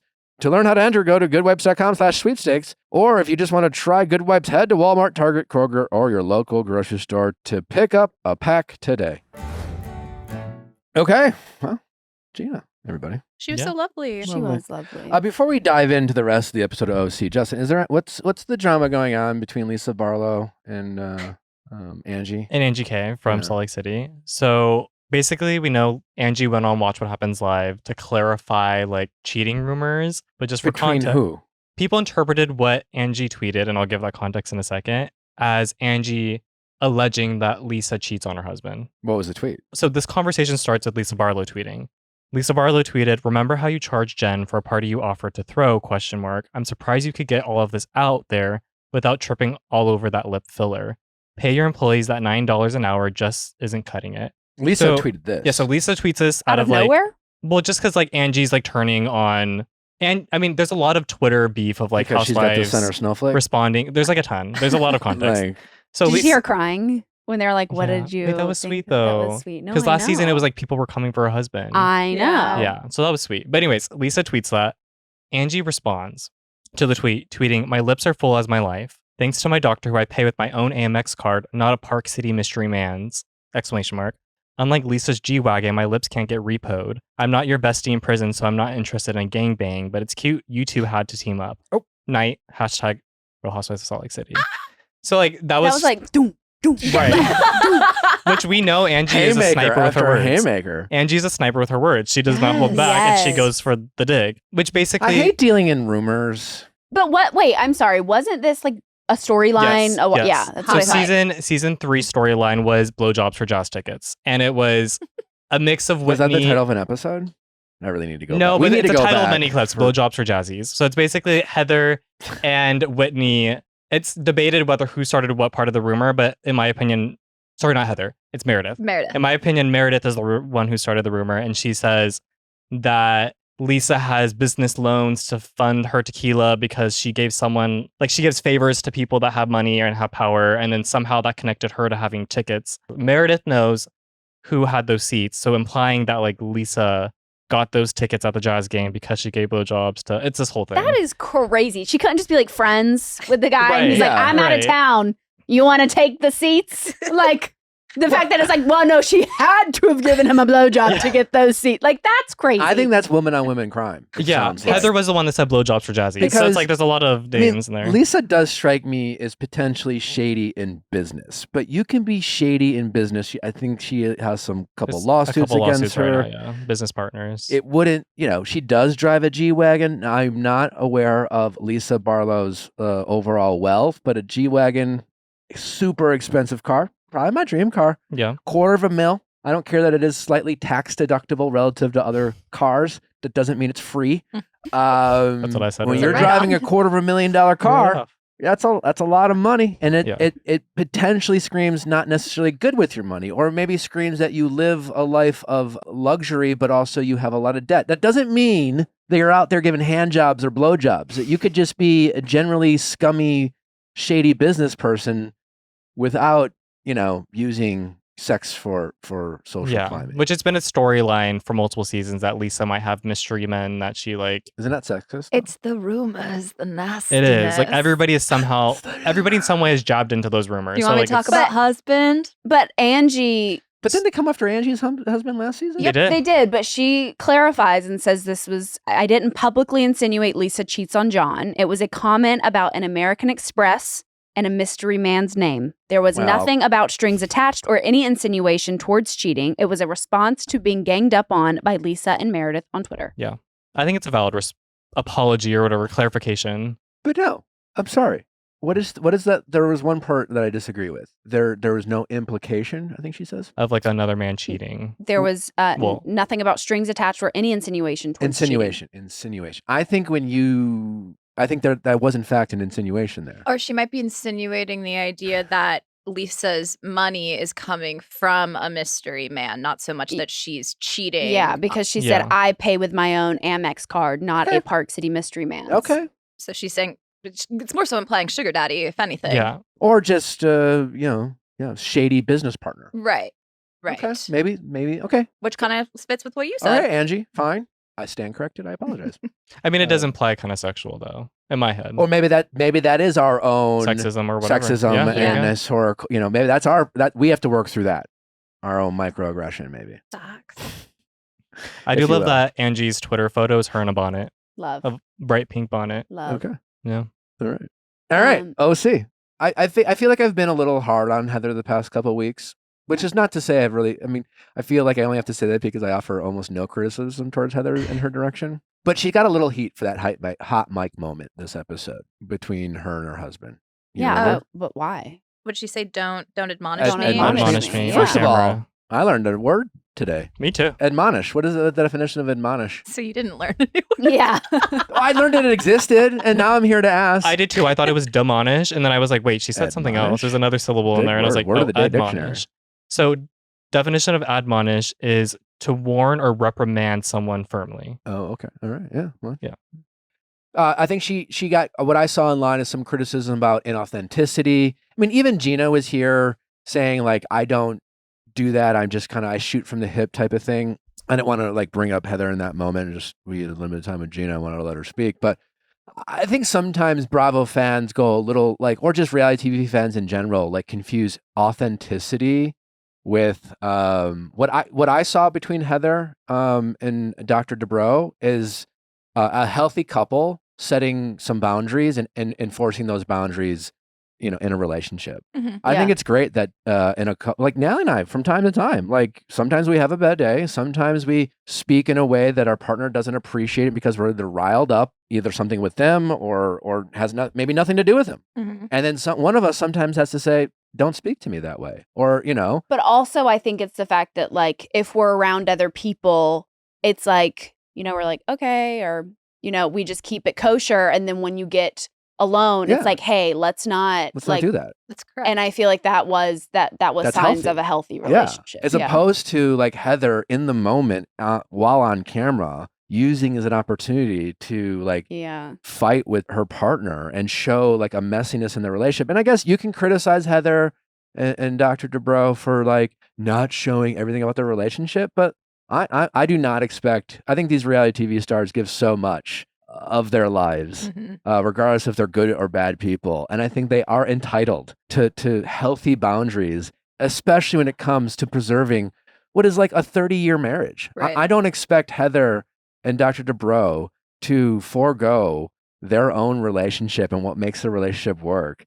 for the sake of authenticity on the Real Housewives of OC. So I saw a healthy relationship there, and I don't fault them at all. I love that Heather did that, and I really think that's a sign of a good and healthy relationship to do that offline. And for Bravo to show that, honestly, I mean, it ended up making it look good in my mind, but I almost feel like that was like Bravo's reprimanding them, like because they're not willing to have that conversation in front of cameras, that they just aired it the hot mic moment anyways. I don't know. I didn't love that, but.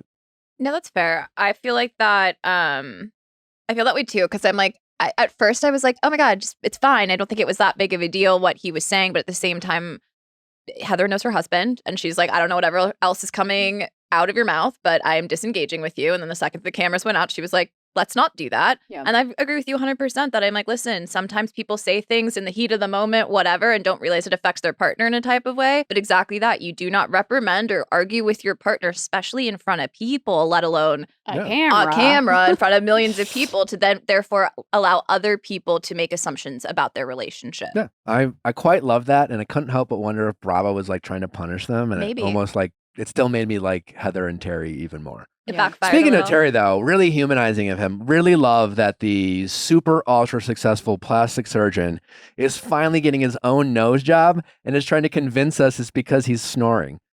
One of the most human things ever. He's the doctor. I'm not the doctor. I don't think he's doing it out of vain. I don't think a nose job has anything to do with you breathing. How?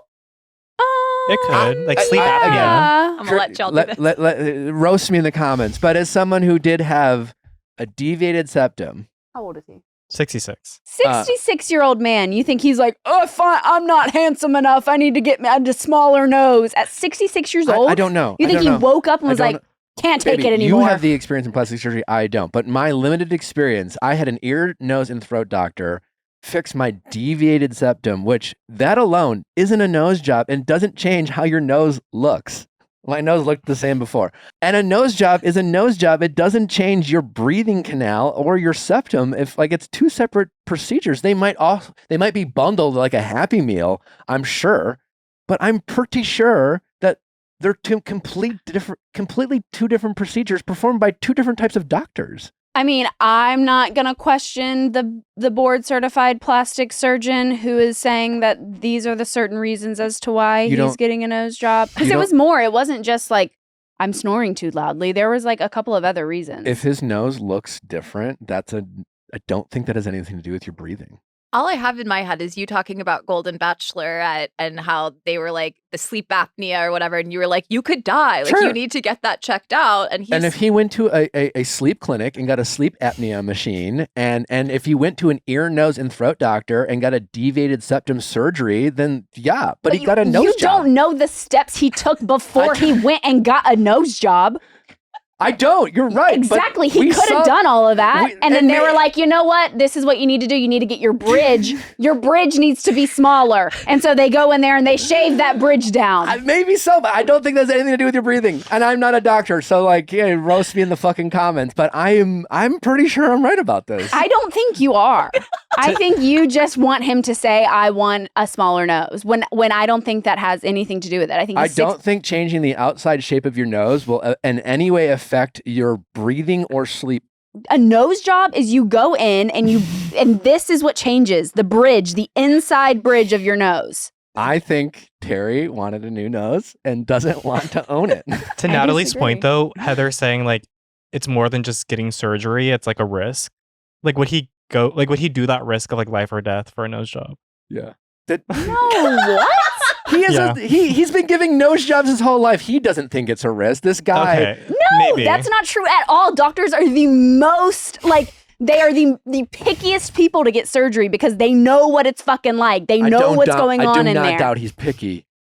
I just don't think he's worried about his life. Like, he trusts the process more, is what you're saying. I think he trusts his doctor. Yeah, I think he's good with his doctor for sure. I could be wrong. I listen. I like him for it. I like that he doesn't want to own it. I like that he's kind of like casually like mentioning that like it helps with his sleep, because even the plastic surgeon is a human being who wants a different nose. How old is he?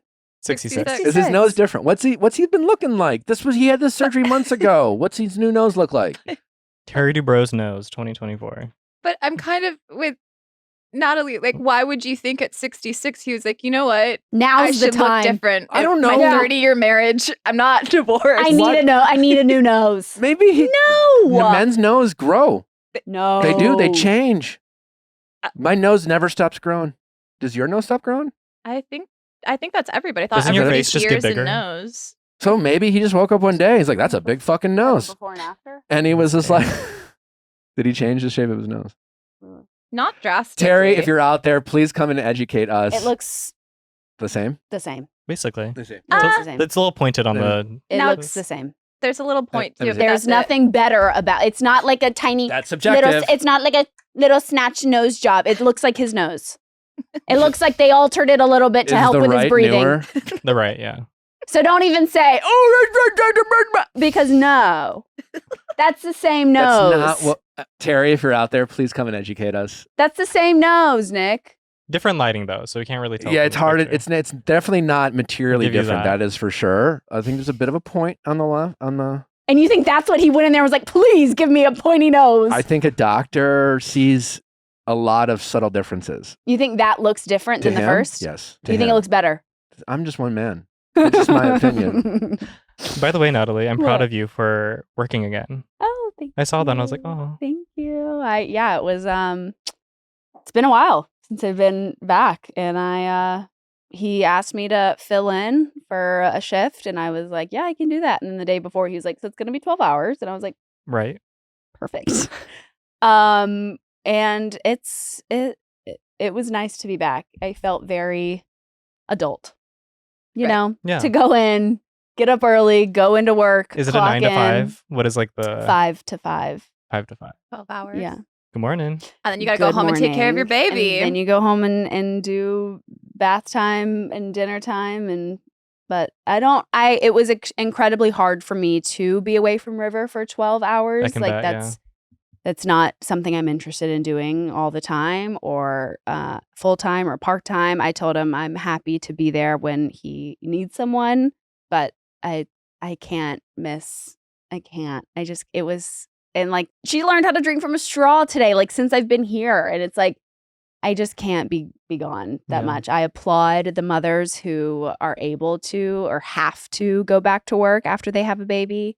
I know how incredibly hard it is, but I also know how empowering it feels to go back to work and get your sense of like self back. So I respect it. Yeah. We're very lucky that he allows you to. Did come you do back a in nose your job? own. No, it's eyes. Oh, We did a lot of eyes. That's scary. Yeah. But it did help with his breathing. Oh, No, there you go. just kidding. Breathe through the eyes. They did bring up the FBI in this episode. So we've seen this in the teaser of Oh, Tamara being yeah. like, ask about the FBI of Jen's. You know, husband. one thing I would have liked to ask Gina, I don't know if Gina's the person to ask, Yeah. but now we have another lawsuit. Ryan apparently is suing Tamara. Mm-hmm. There's a lot of lawsuits in OC. A lot of lawsuits in Bravo in general. Yeah. Mhm. Specifically OC with Ryan now suing Tamara. This is the third male partner of recent times. The first one was Bellino, Jim Bellino. Jim Bellino's Alexis's ex sued Mhm. Tamara and Shannon, and then now we have John Jay, and now we have Ryan, who allegedly is using the same lawyer as As- Mr. Bellino. Yes. Is that accurate? Yes, that's what he's claiming. You know, we talked with Gina about obviously it is kind of a weird thing to, be part of someone's life who's on a TV show and not necessarily agree to sign up for it. But as Gina pointed out, it sure seems like a lot of these guys, while they may act begrudgingly about being on, they kind of seem to enjoy it. Mm-hmm. And they really seem to like this episode. Boy, you had some of these guys really leaning in. You got Tamara's husband. Ryan was eating that shit up. Loving being a part of the show. And I feel like Bravo needs to protect its cast. I think they need to forego their litigious right if they want to be on these shows. Yeah. Like, why should Ryan be allowed to film a scene and promote to be messy, and then still have the right to go and sue Tamara Interesting. for yeah. being a little mess?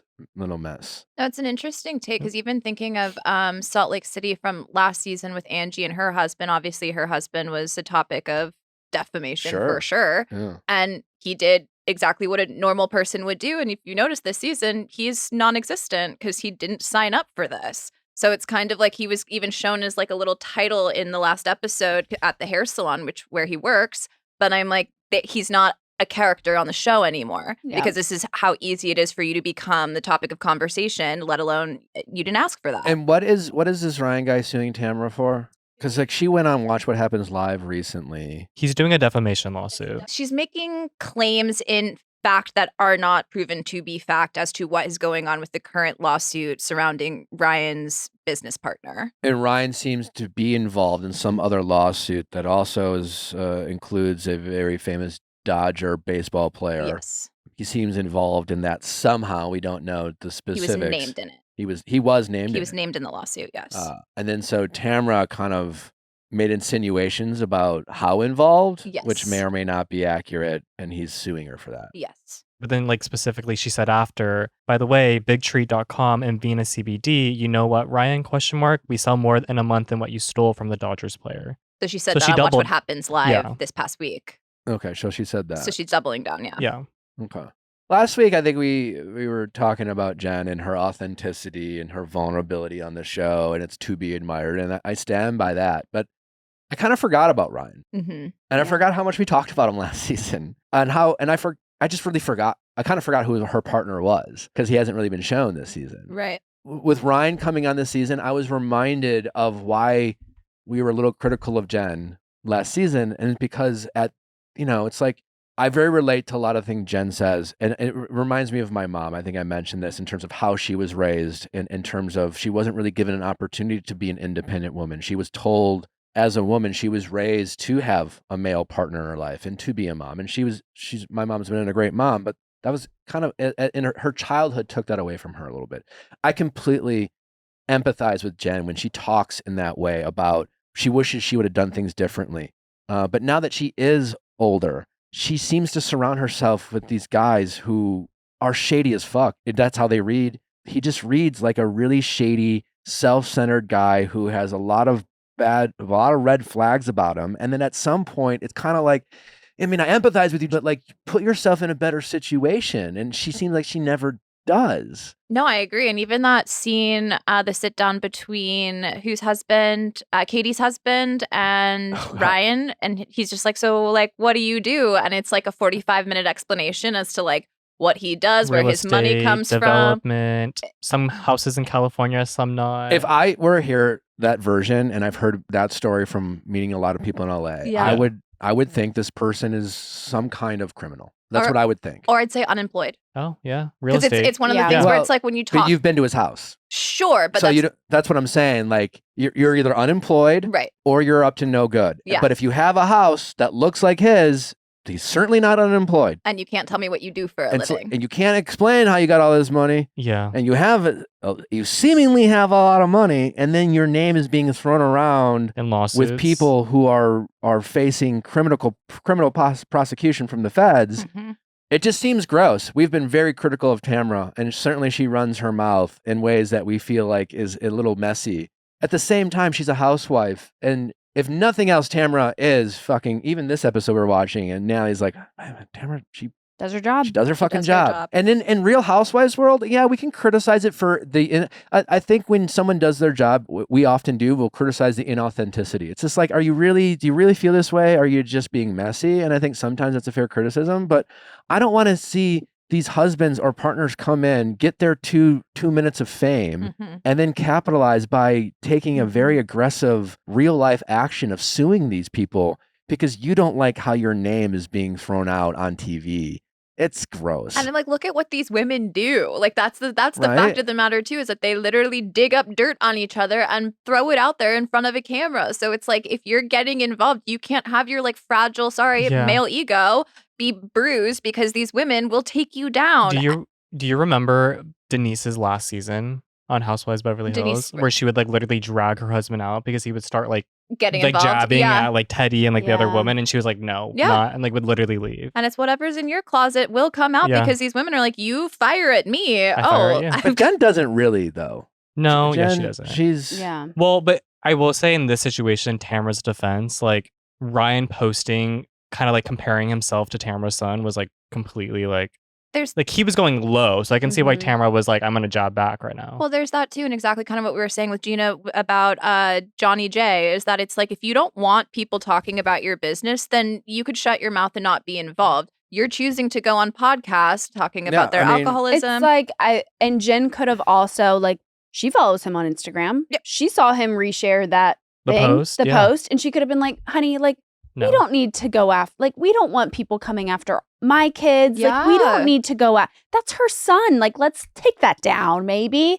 And then also with the podcast, she's like, "He didn't say that. He would never say that." And then they're showing the clip of him saying that, and Yeah. it's like, "Come on." well, that's like, the thing where it's frustrating with Jen. It's like, We're as blind as we choose to be. Yeah. yeah, or it's like I have empathy for how you were raised, but change it now. Take responsibility. Now make some changes. Mhm. And it's like that's where Jen seems to come short. Yeah. But yeah, I think Bravo could probably do a better job of protecting its talent if they're going to let these guys on the show. They have to sign some sort of releases. Mhm. If they want to play in this game, and this game is a shit pile mess of like fucking just throwing shit against the wall and hoping it sticks. Listen, I wouldn't sign up for a show like that. I don't sign up for a show like that. But yeah, like Ryan wants to sign up for a show like that, or Jim Bellino wants to sign up for a show like that. But then they want to sue these women and take them to court, and then Bravo gets the benefit from the storylines. Ugh. yeah. But if Melissa can't sue Teresa for every lie every season of New Jersey, why do you get to, as some random person, you could choose just not to be a part of it? Because it's not Real House because the Husbands. legal system allows them to be, and they're willing to do that. And it's just, I don't know. It's kind of, It's icky. I don't want lawsuits to be the driving force of this franchise. Yeah. I don't either, yeah. It's just going to ruin it for the rest of us. I thought that they were leaving the era of like lawsuits and like investigations. Yeah. But And with now we're OC, back. you have 3 different men tied to these women who are driving these lawsuits. Yeah. Mm-hmm. And why are we letting these men on the show if that's all they're going to end up doing? Why are we giving them this oxygen? You know, like I don't. For OC, I think it says a lot about the men that actually live in OC. Sure. Yeah. Like that's what I think. Like I think compared to like the other lawsuits that are existing in the Bravo world, I think they're different context of Orange like County is very litigious. You have Yeah. a lot of small BE, Sue happy people. Yep. yeah. small dick energy. Small dick. Yeah.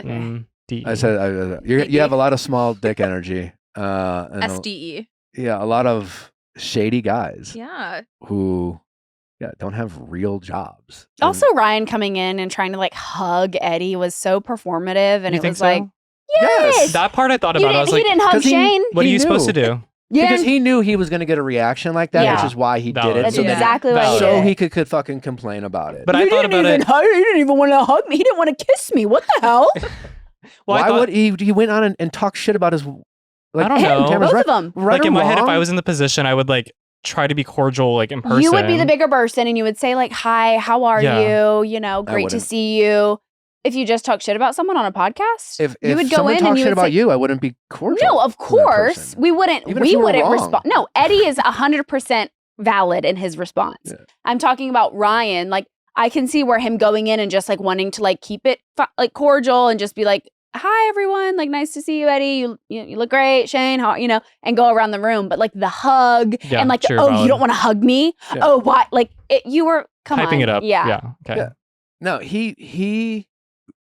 I mean, maybe I could be forgetting about the lawsuit. He reads as one of the slimiest, scummiest people. His outfit Just from the choices show. are also awful. Thank and you. Jen, babe, you were like, you got to tell him the shirt's ugly. Someone's got to say, stop putting that on. She picked him out. I know. You got to stop. She's like, he's got his own style. No, he doesn't. She's like, I did good. And I was like, this is not what you want to excel at. So bad. He's like, I think he needs to be smaller. Do you have an extra small? Do you want to paint it on? I Do you have unfortunately, this in kids? I think Jen, despite her being aware of her issues, is still unable to do anything about it, and she still feels like she needs a man to financially support her. And here she is living in this house, and unfortunately, just how it reads is that Jen can't find her voice in these types of relationships, and she doesn't have the confidence or the strength to speak up, even when it seems so obvious, because she's just not either used to it or whatever. It's It's just her that's her- livelihood. Yeah.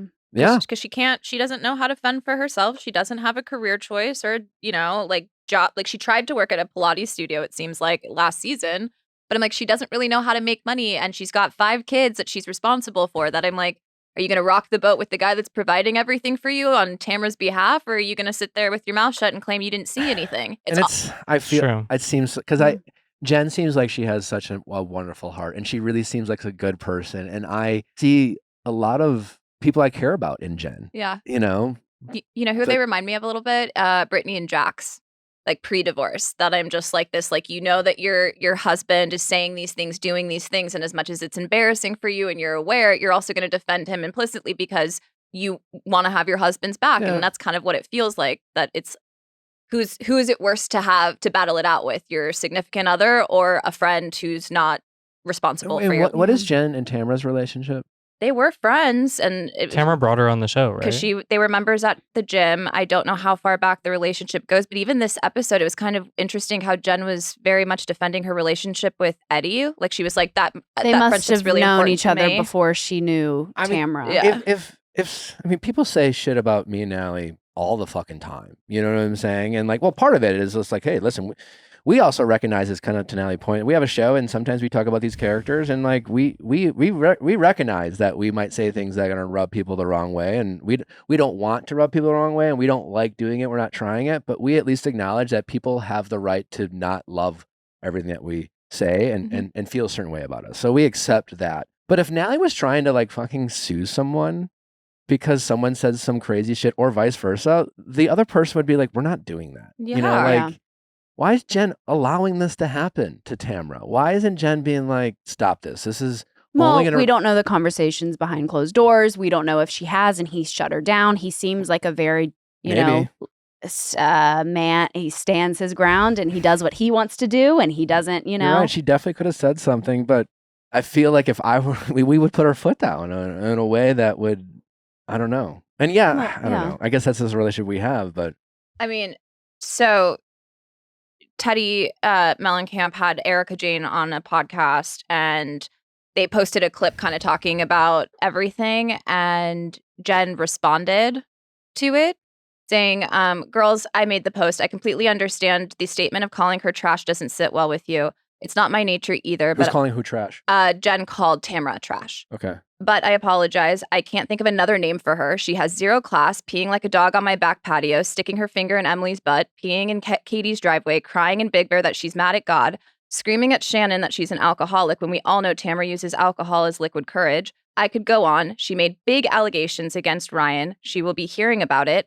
I have some. So she supports this. Yeah, she's fully supportive of this. And again, we've been very critical of Tamra and her behavior, and maybe we just have a difference between, whether like being litigious and not, but or also we don't have a dog in this fight. It's like this is between, like we're able to see it from an outside perspective, whereas Jen is living it and it's happening to her husband. Survival for them. And it's I hear that to a certain extent, but like we certainly know what it's like to have things said about us that no, absolutely we don't appreciate or agree with, or that we are untrue. It's not fun. But again, the whole conversation we're having is about like the field in which these women choose to play in. I wouldn't want to play in it.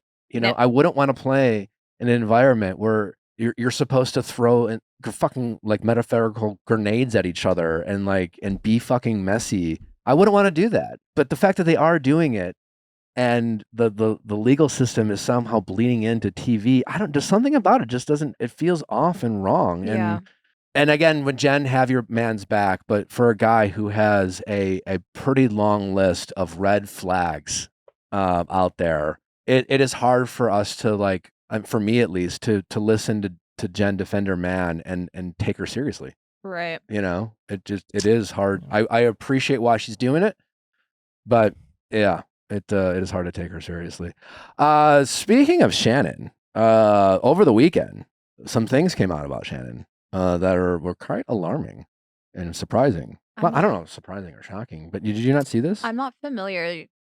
So Really? Bravo Oh my God, it's fan, he was recently on Watch What Happens Live. Well, he's not just a Bravo fan. He's a comedian. Well, Well, so no, they're he's filming Love Hotel right now, which is like the dating show for like Luann, Shannon, kind of like the OG stars that are no longer married or dating. Okay. And Joel Kim Booster, who is a comedian, is also the host of the show. Okay. So he's filming with he was them. on Watch What Happens Live not too long ago, probably to promote him working as a host for the show. Yeah. So there's a lot of allegeds being thrown around, but basically a couple of nights ago, he posted on his story, his IG story, saying, just because you're a pathetic drunk on a reality television show best known for a string of failed relationships and a DUI does not make you a star and does not give you the license to treat the people you work with like they are subhuman, period. They will make me delete this, but DM me if you'd like to see some videos, Bezos.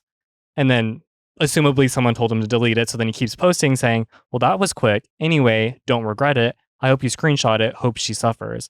Well, let's just say I can imagine what John Jansen went through. Poor guy. This is all deleted now. Did we DM him? I'm just kidding. I was kidding. We should, honestly. Those aren't just like, you're mean, don't like you. That's like, those are fine words. I hope you suffer. Yeah. Suffer. And as the host, like he's the host of the show that they're filming. What could could she have be done? so bad? Well, I mean, listen, this is not anything to Shannon.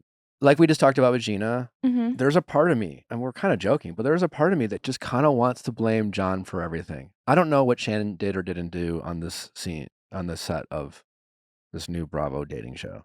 But I really feel like she's been put in this position of vulnerability where I do give her a little bit of grace. Like I guess I give Jen grace, even though like sometimes I'm a hard time defending her. Right. I guess what I was trying to say, I know what it's like to be on especially in Hollywood. There's some people that you have to deal with. We talked about Ellen early in this episode. While I've had positive experiences with Ellen, other people have very strong commentary against her. Right. I've dealt with some horrific people who I just like, after a while, you're just like, this person like is mean to people, and for whatever reason they get protected, or because obviously there's a lot of money involved in Hollywood and yada yada yada, and like there's always been a part of me that I've wanted to say what Joel said about Shannon about other people. I've chosen not to be that messy, but like I've wanted to, because of how just horrific they are to people, Right. and how they've treat people just like I'm not saying Shannon did that, but reading that, it reminds me of how I felt about other people. And how I felt about other people, it's just like, how does this person get away with how they act constantly to people? And it makes you wonder what happened or what went down. Well, I can imagine too. I mean, we don't know what Shannon did allegedly, but if this is your first gig in Bravo world, besides a Watch What Happens live appearance, like you would think Babe, you you're not wouldn't. getting hired again. That's the thing. You would think you wouldn't be going on your story being like, they're going to make me delete You're this. going but after Their talent. one of your talents on the show that hasn't even come out yet. And Yeah. it's like, I don't know what she did. I have no idea. And I'm sure if I find out, and I might have a different opinion, but this woman, we know for a fact, has been through the ringer. She's been through hell. I do give her grace to maybe treat some people not the best because she's not, it's what if like she was, and I'm not saying she was, but what if she was just screaming and swearing at people and demanding things? it's rude. It's rude as fuck. Yeah. It's disrespectful. It's not nice. And But I'm not it's saying like- she was. But for someone who is a Bravo fan, he's hosting this Bravo show. He knows obviously Johnny J. He knows what this woman has been through, and it's like I don't know. I give her a little bit. It's like what is the saying? Like walk in someone else's shoes. It's like I don't know. I continue to give people grace when I know that they've been through shit. And that's where I am right now with Shannon. She needs to be a little bit more than a diva. Yeah, she needs to be more than like, get me my water. Well, and Shannon also has a history of spiraling and whatnot. I can't imagine her with everything going on legally and in her personal life, and then also trying to like play up the funness for like a dating show. Yeah. Then I'm like, oh, they have to go in a bathing suit. Remember last season she was freaking out about having to be in a bathing suit on camera. So I'm like, it could be things like that. And if you're not familiar with her in that kind of way, I could also see it being misconstrued where I'm like, maybe this isn't the best situation that she should be working on a dating show to begin with. But I'm like, to go as Maybe she needs some money. Yeah. Yeah. You know, hello. This that's is another true. thing too. It's just like, you're right. The obvious criticism of Heaven is to say, Shannon, oh, slow down. Maybe this isn't the time to go on a reality TV show and blah, blah, blah, blah, blah. But like, she's like in the system. Yeah. The type of money she might need to make, the only way she can make it is by agreeing to do this stuff. No, you're so and it's right. like, to that point, and like Natalie said, like, boy, regardless of what Shannon did, this is not the way to like protect your talent no, in a way. 100%. I do wonder maybe it's a PR stunt. Like everybody No, forgot that's Love fucked up. Hotel was being filmed. I mean, it is fucked up. If it's a but, PR like, stunt, you got to pick someone else other than Shannon to, Yeah, I to agree. do this too. Well, then And if it's a PR stunt, then isn't it not being kind of like It's not a PR stunt. It's not a Bravo PR stunt. no, I'm with you too, because you also said, because I forgot that she said she spent over $300,000 just fighting the case She with would not let Jim it happen, Bellino. yeah. Yes. Like, so you could tell Gina was kind of a little uncomfy. We didn't want to obviously read this in front of her. It's not. It's just. But she also said that she has seen Shannon treat all of production, all of cast with respect. She's been very kind. So she was like just as shocked Yeah. as we were to hear this. Gina said there's two sides to the story, or to every story. Yeah. So, All right. Well, all interesting takes. Wow. yeah. If you're watching YouTube, it's Sports Day on Thursday. Sports costumes, your favorite sport athlete. So dress up with us. Dress up with us. Quick housekeeping note. Hey, Viall Files Plus, as always, and has been available to you guys, whether you like your update specials, your weekly pop extra episodes, and your Vanderpump recaps. Well, for all you people who listen to the Viall Files on iTunes, you can sign up for Viall Files Plus through iTunes as well, Apple iTunes. If you're already on Viall Files Plus, don't sign up on Apple. But yeah, check it out. Thank you, Gina, for joining us this episode. We'll be back on Thursday for another exciting episode of Reality Recap. We'll be getting into Love is Blind. We'll have a Love is Blind cast member with us to talk about the early parts of this season. It's DC. It should get messy and fun. Plus, we got Nate Smith with us, country music star, also joins us on Reality Recap. It's going to be a wild, fun week. Plus, we get into Real Housewives of Salt Lake City, Golden Bachelorette, and so much more.